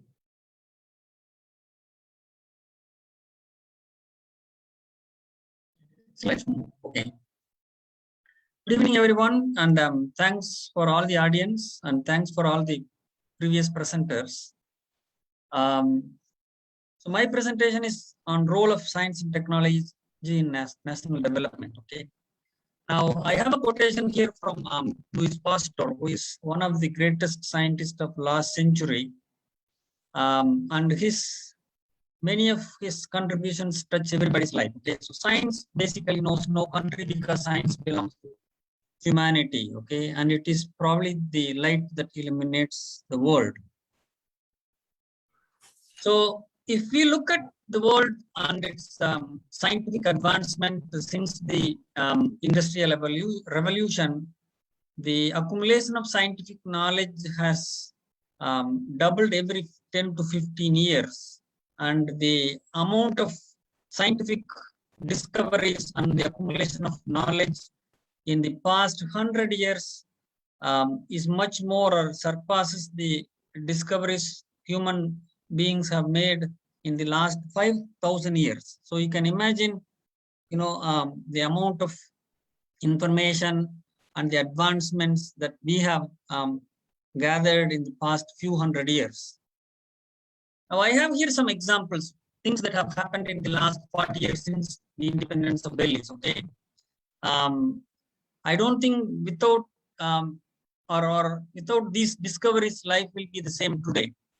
So it was only in the 1983, the first cell phone, a functional cell phone was available for use, and that was called a brick because it is size of a brick. Okay, I don't think we will be using a phone like that in the current age. It's the same guy who discovered the phone. He hold on one hand, the previous discovery, the first discovery of the cell phone. On the other hand, he's using one of the slick cell phone. Now, another important discovery that happened in 1985 was Carey Mullis PCR discovery. Okay, all our knowledge about the modern diseases, specifically the COVID and the treatment options, the vaccination or the vaccine development, all these things happen because of his discovery of this PCR technology. Now, I don't think we will be having this Zoom meet without, the discovery of the World Wide Web. So all these discoveries played a critical role in the advancement of human knowledge. Now, the way in which these discoveries are happening and continue to happen is going to create what I would call disturbance in the human life. According to one of the greatest philosophers of this century, Yuval Noah Harari, who is a well-renowned professor at the Hebrew University in Jerusalem, I want to quote from him. Okay, he says that godlike technology such as an artificial intelligence, the genetic engineering coupled with growing inequalities and the knowledge divide will result in the development of a new human subspecies called Homo deus in the next 50 years. Okay, now this is not an understatement, and he makes a lot of arguments in his book that how already the society is changing. Okay, without proper technological knowledge, now you can't even go to an airport to book a flight or go fly out of a country. That is the situation we are facing now due to all the technological development. Now, there is a very strong interconnection between science, technology, and development. Okay. Now, technology is a product of scientific knowledge, and development happens because of technological advancement. Okay. And I have here some examples to show you that how these three things are interlinked, okay? And of course, these three things have very strong correlation between themselves and the economic development of countries in the world, okay? And if countries don't implement science and technology as their main objective in the developmental process or in their planning activities, countries cannot come out of the cycle of being underdeveloped, okay? And science and technology is probably the only solution that will lift people out of poverty or lift countries from underdeveloped to developed or developing status, okay?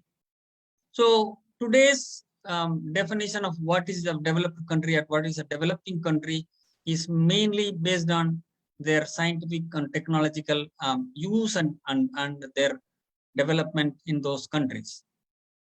Now this chart basically shows the interlinkage between the different components of science and technology. Okay, so development of science has a direct influence on development of technology. These two are directly interlinked, and these two together influence the economic development. And the economic development of a country will influence both quantitative changes in the country and individual life and also qualitative. Okay, so everything that happens in most countries are influenced by these technological changes and scientific advancements. Now, I have here another graph to show you. These are data from all over the world, and this shows that there is a direct correlation between the scientific advancement and technological mastery of the people and the country's population and the development of the country. And if you see here, there are three groups of countries: underdeveloped, intermediary countries, and advanced countries. Okay, and there is a direct correlation, especially in countries, you know, where you have these highly developed societies or what we call developed countries. They have a higher correlation between the type of investments they make in the scientific and technological innovation and so on. Now this picture shows different countries and the global innovation index. Okay, each country's innovation index. Okay, and you can see this is color coded. I was kind of disappointed to know that there is no data available for many of the countries, and Belize is one of such. Okay, if you look at here, it is colored white, and my understanding is that countries that showed the white colors are countries where there was no data available to rate them. But if we even consider ourselves as close to our neighbors, our ranking is not much. Okay, so we are in the lower end of the index. So we have a long way to go. Now this graph also shows data from developed countries. Okay, and in those countries, there is a direct correlation between their GDP growth and the amount of investment they make in their research and development. Okay, so there is a direct correlation between the amount of money invested in research and development and the GDP growth in those countries. Okay, so you can see the direct interdependency of those factors. Now, this century is the century of knowledge. Okay, so whoever gets the knowledge or know-how will become successful either as a country or individual or as a society. Now this graph represents the demographic distribution of Belize, and if you pay attention to this, our country has more than 60% people below the age of 30 and more than 45% people below the age of 20. Okay, and this probably is the best asset for Belize. Okay, the best asset for any country is its human resource, and we have a very young population. Okay, and that has very high potential for our growth and development. Okay, I want to bring the University of Belize and its science programs in context. Okay, now over the years, if you see the graph, our student population in science programs have been increasing. We are graduating close to 250 students in the recent few years. But we started, in 2002. I have graphs from 2002 since the inception of the university until this current year. Now the numbers might look, like pleasing for our eyes because we have graduated over 3,500 students in the past 18 or so years or 20 years. But even here, the male to female ratio is skewed towards males. I don't know why, because in many other programs at UB, the female population is higher than the male population, but in science and technology, somehow the males are still little higher than the female population. Not little higher, but I would say that almost like 70–80% higher, okay? But what you heard from Dr. Diana's presentation and all, they were showing that, the female numbers are higher in many at high school level and so on. Okay, so this is a kind of different scenario for science and technology. But if you convert this number into, per capita or per 100%, we basically have graduated only 1 in 100% at the associate level, not at bachelor level. Okay, even at associate level, we have only 1 in 100% graduated from a university level program in science. Okay, this even if I include all the graduates probably from other tertiary level institutions, not only from UB, because we are expecting to have more than 400,000 people in Belize in the current census to be conducted. So we are basically, not so much doing well. So, 1 in 100% is a dismal. Okay, 1% people in a country are scientifically prepared or educated means it's not very impressive. Okay, so we have a long way to go there. Now, this is the recent data, the type of science programs we are offering at the university. And again, if you pay attention, in some degree programs, we have some very good numbers, but in some of the other areas, we have dismal numbers. Okay, like for example, marine biology. You take, and if you listen to the Prime Minister's speech, the country probably will be getting rid of a sizable amount of debt for its marine protection related activities or against the marine protected areas activities. And we don't have a very good pool of marine biologists from our programs, so, we have a long way to go in certain areas to prepare our human resource to meet the demands of the 21st century. But at the university, we always constantly, want to revise our programs to meet the demands and also to be prepared with the rest of the world. Okay, because our students, when they finish their programs, they go for higher studies abroad and other countries, international universities. So we always look at our program and modify our program every 4 or 5 years. We revise our curriculum to make sure that our programs are relevant. Okay, and we also have fairly good quality people with higher qualifications at master's and PhD level. And the university prepares, human resource. Basically, that is what universities do. Okay, you prepare trained caliber of human resource that would serve in different, components of the society. So, we or our graduates work in, different levels, teach at junior colleges, at, high schools. They work in government departments. They are policy makers. They work in NGOs. They work in international bodies, regional bodies, and quasi-government organizations and all. And they do contribute positively for the development of the country. Okay. Now, what lies ahead for us? Okay. Now, there is need for expanding our programs. There is need for getting more students into our programs. And there is need for more infrastructure. Okay.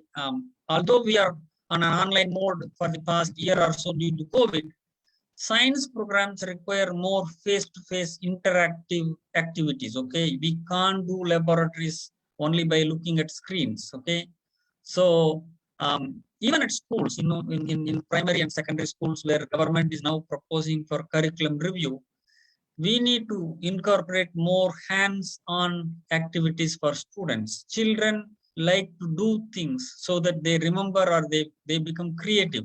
Okay, and science needs creative people and critical thinking people. Okay, those are very important components of developing science, and especially from younger age.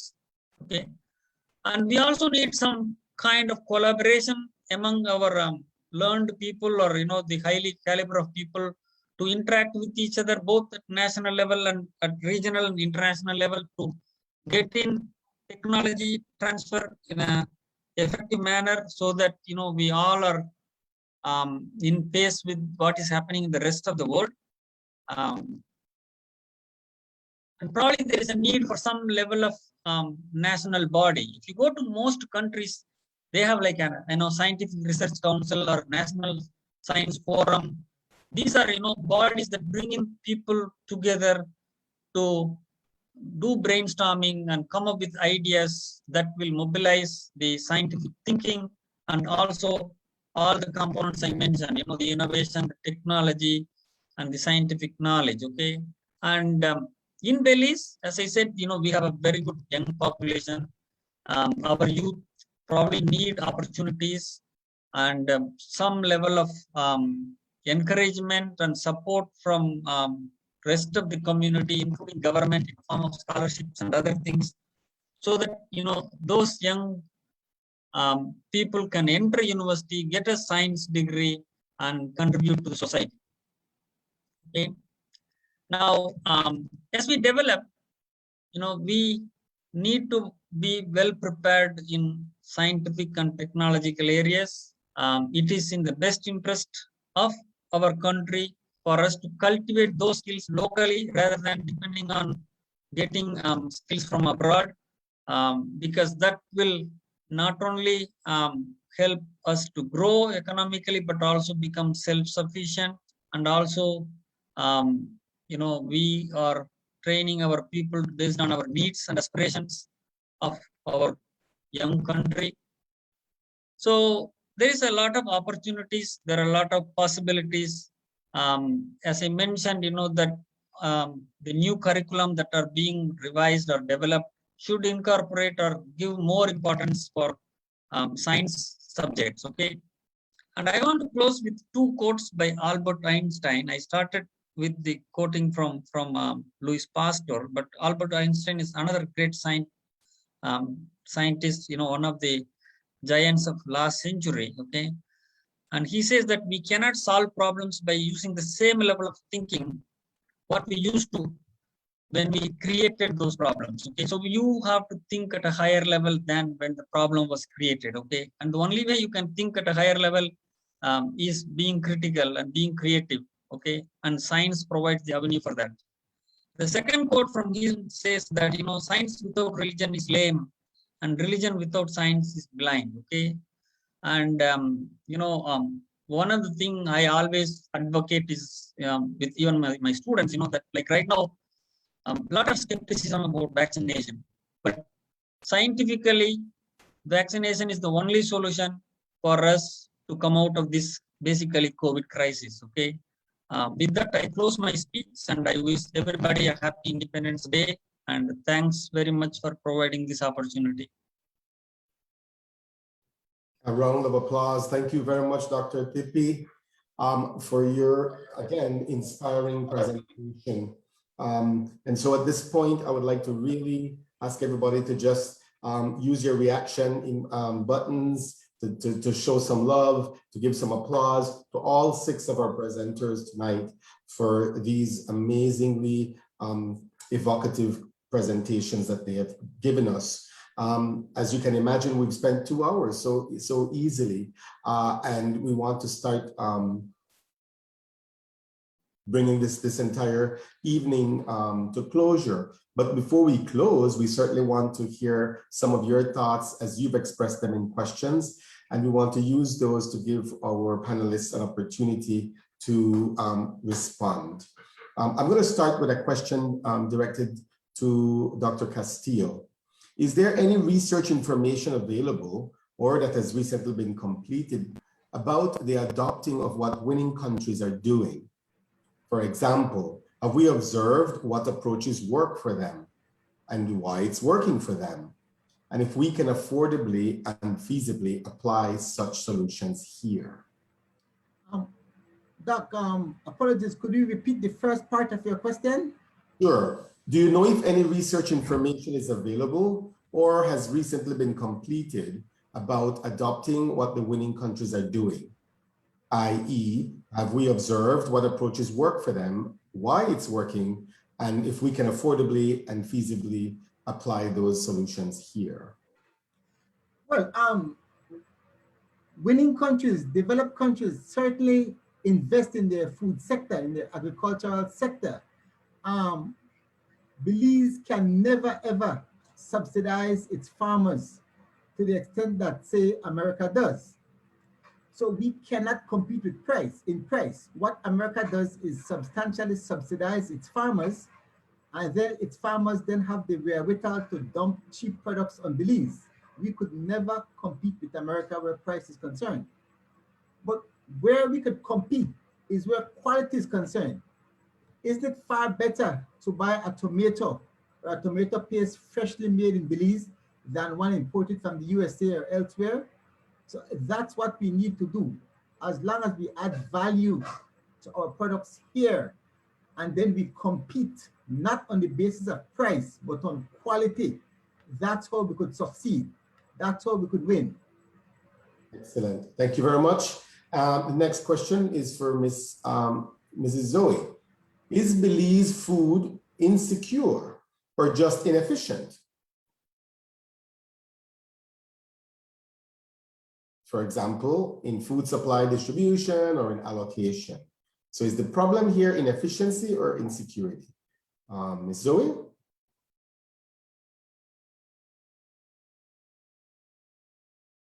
Okay, while Ms. Zoe comes back to the group, I have several other questions, so let's continue on. Here's a question for Dr. Villanueva. Education versus skills training. Which do you think would produce a more effective and positive impact? Well, first, the question, education is skills training. And that's part of the point I was trying to make, that, you know, we have to make every level of education skills training, whether it is, and I'm sure the person was referring to trades, right? But that's where it starts, that you have students in classrooms actually, instead of giving them a formula, having them derive that for themselves through experimentation. And I think one of the things that we need to start to look at, it's not just traditional education versus skills training. We have to merge those two. You know, we have to get out of that thinking that skills training is for school dropouts. You can't do proper skills training if you don't have foundational knowledge and skills. The technology is just too different right now. So what I would want to see is that all students remain in high school, where they get their foundational skills, they get exposure to vocational and technical education and training, and that we have more high school graduates going to levels 2 and levels 3 in their skill areas. So I think the merger has to happen. It's no longer, you know, traditional education versus skills training. Removing the verses is the first step, isn't it? Thank you very much, Dr. Villanueva. Here's a question. Well, this was from Ms. Zoe. Zoe, are you with us again?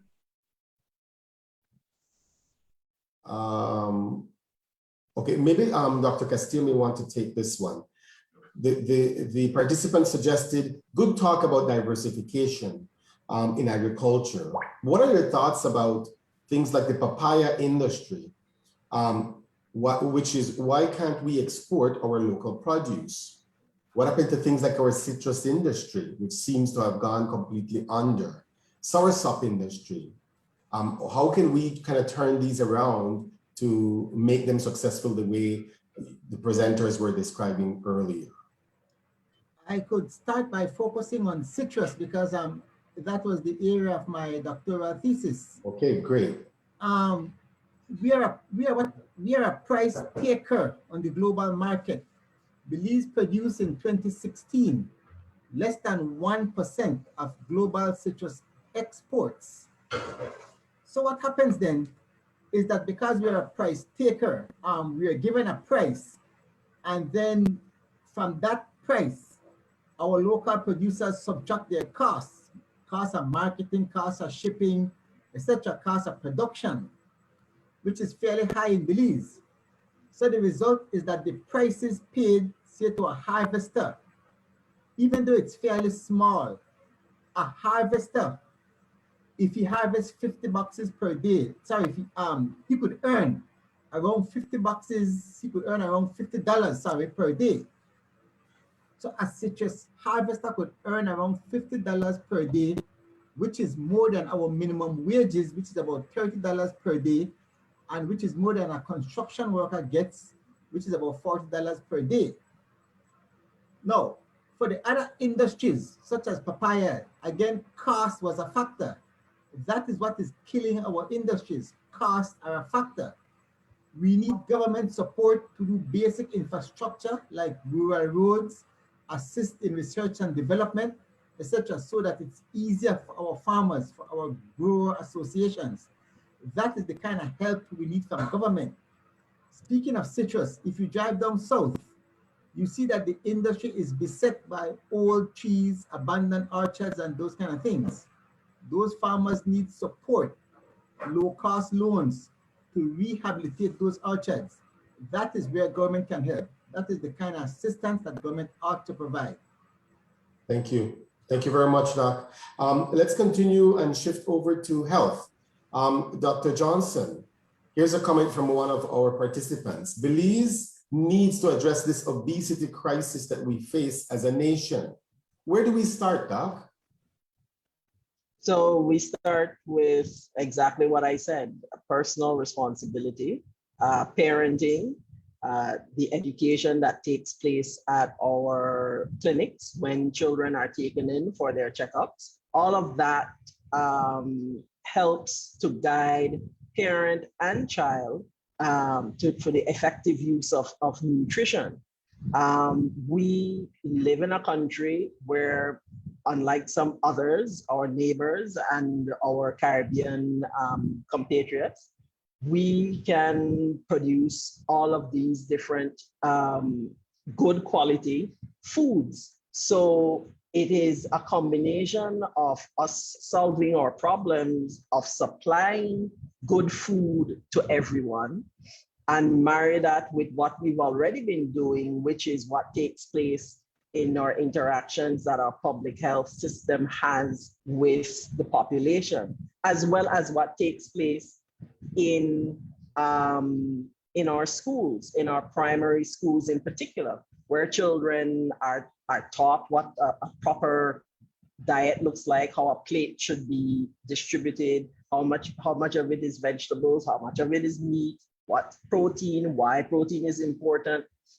Education plays a very big role in shaping that.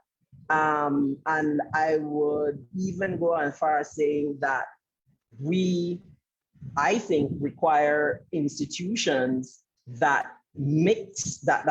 put our students in different environments, but within the same campus, like the Belize Technical College did, where you had people and students, young people, doing everything. No one was better than the other because you were taking sciences and you were taking building, but we learned from each other. We learned how to cooperate with each other, and students were encouraged to find the thing that you did best and to hone it. And it didn't matter what it is that you would identify. So health is extremely wrapped up in education. Yeah. Mm-hmm. Thank you. Thanks very much, Doc. Another question that I have here is for Mr. Nunes. You kind of wrapped up talking a bit about legislation to hire ex-convicts. Can you share with us if that has been tried in other countries, and how do you see that actually playing out? We could appreciate the mindset change you're looking for among the population, but how do you see the actual legislation perhaps springboarding that kind of paradigm shift? I'm not certain if legislation is the answer, firstly. But I am aware that there are certain countries and certain states, especially in the US, that have started to what's the word you want to use? That they have allowed employers, actually they've drafted legislation that would make sure that employers are unable to ask questions of that nature, particularly because it is a contributing element to social exclusion when, in fact, as you can see in the case of, and I don't want to politicize it, in the case of the Brother Shine, you can see elements where there's a period where you continue to extend someone's social exclusion despite any potential issues that they may have had in the past or been able to serve their time or anything. And you can see how that just the denial of access to the labor market and gainful employment is a domain that affects the entire rest of the life of an individual, whether or not it's family life, it's access to health, access to education. All of these things are ultimately impacted when an adult is unable to gain gainful employment simply because of a conviction. What I would advocate really is that there is some kind of reentry program that allows that improves the confidence level of private sector employers and government to be able to take in young men who have been convicted in the past. Yeah, very good. Thank you very much. And again, you can see several ways that the university could play a role in that scenario you just described, especially on the confidence building section, especially under the training section, whether they are continuing their education within or while incarcerated, etc. Here's another question for you, Mr. Nunes. Do you think that the change in gender roles since 1980 is a major contributor to the gap between males and females regarding education? That's a loaded question. When it continues, hang on. Perhaps even with work and violence as presented, or as you may have seen in some of your research. Yeah, man. It's a mouthful, yes. I say it's a loaded question because there are a lot of perspectives about that. Most of the works are actually in the Caribbean, where they have considered that the education sector was mostly male-dominated space in the past, and as women have as women have improved their gained more rights in terms of an access to education, that has kind of shifted the dynamic in how men view education. But I haste to fully subscribe to that. I firmly believe that there is an element of gender socialization that influences how young men now view education, which is closely connected with family factors, such as whenever families tend to face hardship, the male is usually the one who is ultimately sacrificed, at least from a cultural element, where they are the ones who are sacrificed. And that is because in terms of males can impregnate somebody, but if you have your daughter out of school, you bring another, if she gets pregnant, she brings another mouth to the household, which further exacerbates any financial challenges of the family. So I haste to actually to advocate that gender roles have significantly shifted that, because I do think that ultimately men and women would have met some level of parity in terms of access to education anyway. Very good. Thank you, sir. Allow me to shift again, and let's pose a question to Dr. Tippie. When making a similar comparison as has been made in some of the other sectors that we've been describing tonight, when we look at countries that are a little bit more developed than we are, and we see some of the advancements they've been able to make using technology in particular, some people ask the question, or some people consider, a small country like Belize, why couldn't we have already done it? And if we haven't, why can't we quickly make leaps and bounds of progress by using technology? Because with our small population, our small land mass, we should be able to make huge advances by introducing some of the technology that is being revolutionized, introduced, and making huge waves in larger countries. Some thoughts on that perspective or question? Well, I am not sure because technology is a very vast area, but if we look at, say, information technology or the telecom sector or so, I think for a long. This person was thinking a lot about energy production, etc. But all of these others are equally relevant. Go ahead. I think the energy sector, probably investment is a limiting factor, unless you have like multinationals coming in to get in there, like say the solar or wind power. These are the new technology that are being tried in many countries, but they're all backed by either government or other support systems. And I don't think we have that infrastructure here, the support for the infrastructure here. You have private players here, like if you know that in Placentia, I think the Bowen and Bowen company, they supply electricity to BL, but that's a private investment. But that's not like the new technology. It's basically the same traditional burning the diesel or something, I think some like the bagasse industry, I think you have, the Belcogen and all, but even there you have some disputes, the farmers are now fighting that they're not getting their fair share for their product because, the company is making money, but they're not getting their share. So I think those are some of the limitations, probably a lack of funding, legislative issues, and so on. Thank you, Doc. Dr. Quer, I'd also like to say we keep saying, comparing ourselves to other countries, and without a doubt, the countries that one would want to emulate are ones that have nationally focused goals that remain either unchanged or adjusted to get better. And they stick to those goals, and they stick to those goals year in, year out. Every decision is made to forward the goal, and by consensus, by agreement.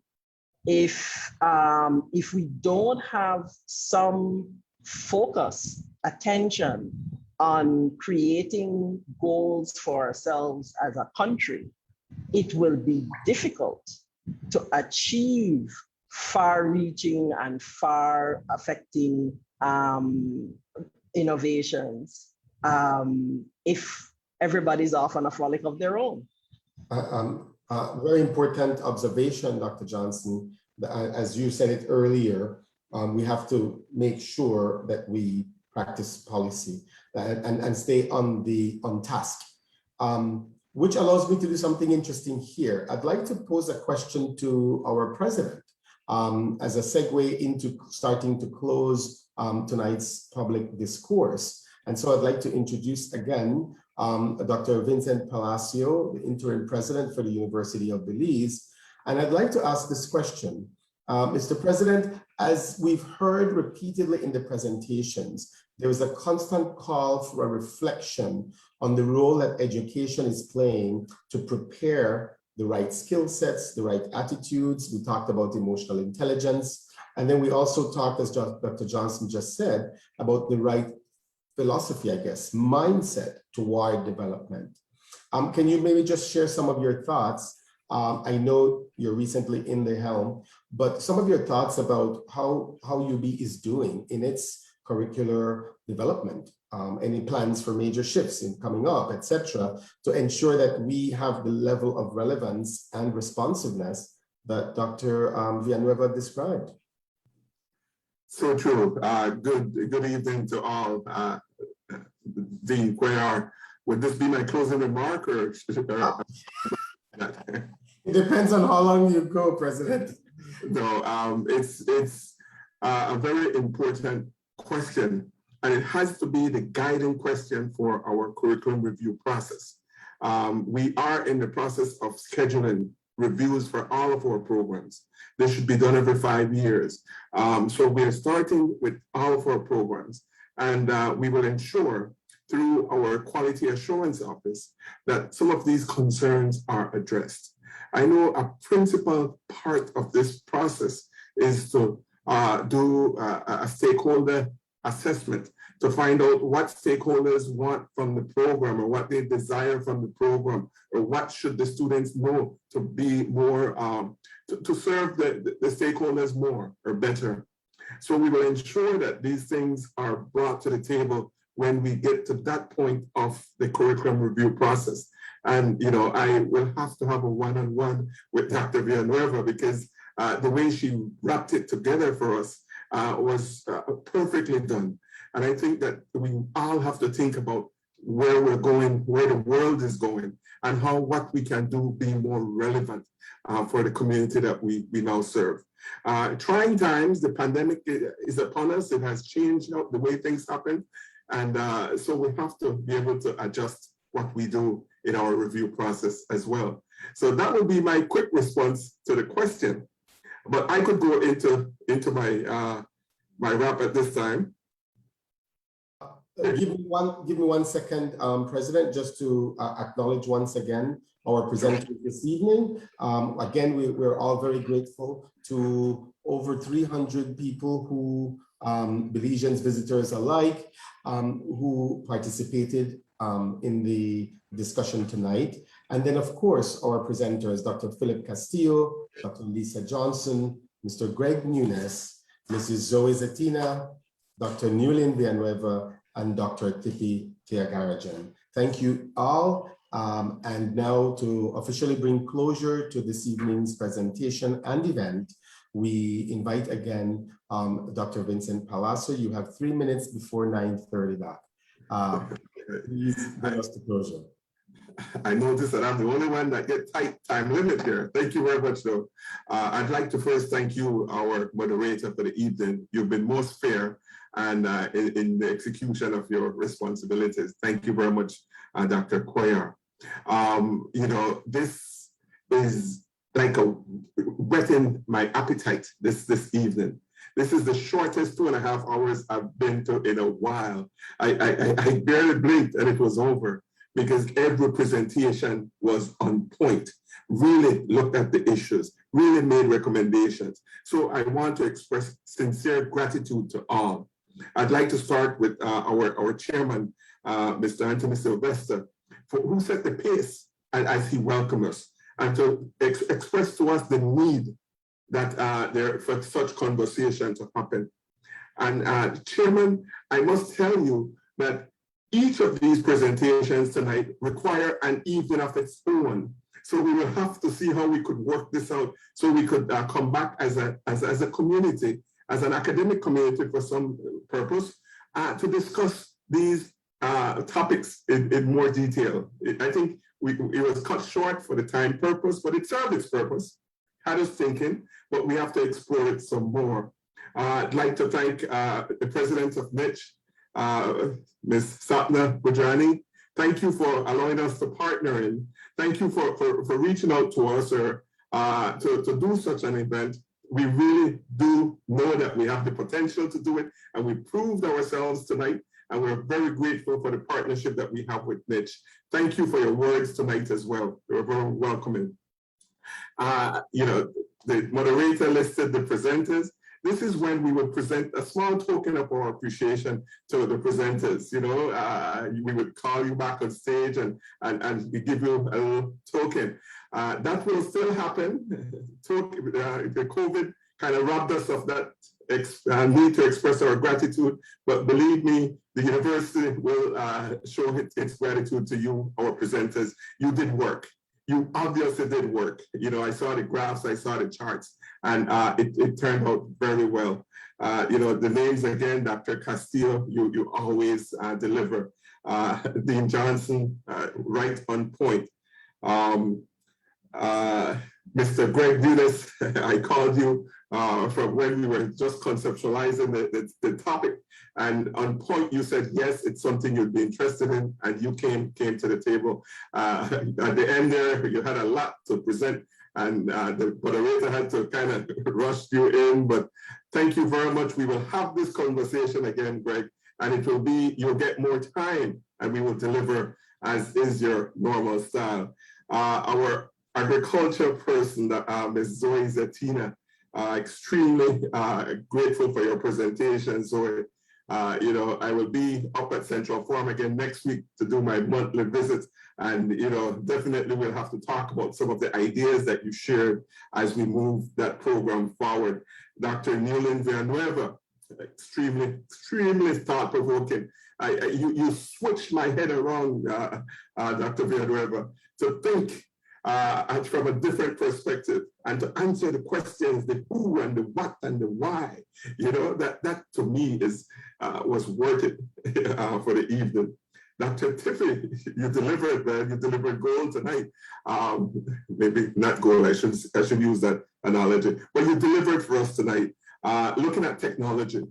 And interesting to know, in the short period of time that all this technology has happened, the guy held the big cell phone with the sleek one, and the same guy. So how much technology has transformed in such a short period of time, and it continued to transform. Dr. Villanueva made the point that the minute they print a textbook, the information is being improved. So, you know, we continue to evolve, and we must keep this in mind as educators.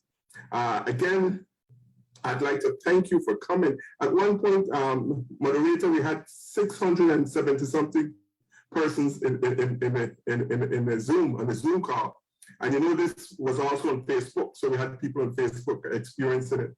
I trust that we all benefited, and at the university we'll continue to hold these conversations, which is our place in society to discuss such relevant issues. I want to thank each of you and wish you a happy September celebration. Be safe. You know, how happy can we be locked away in our homes, but let's be safe. Thank you very much. Excellent closure, President, and thank you for bringing tonight's activity to formal closure. Again, we thank all of our participants. We thank our partners at Niche and at Love FM. And with that said, we thank all of you again and wish everybody a good night and a safe and happy September celebration. That's so true. Nobody could go anywhere now, so you're home, right?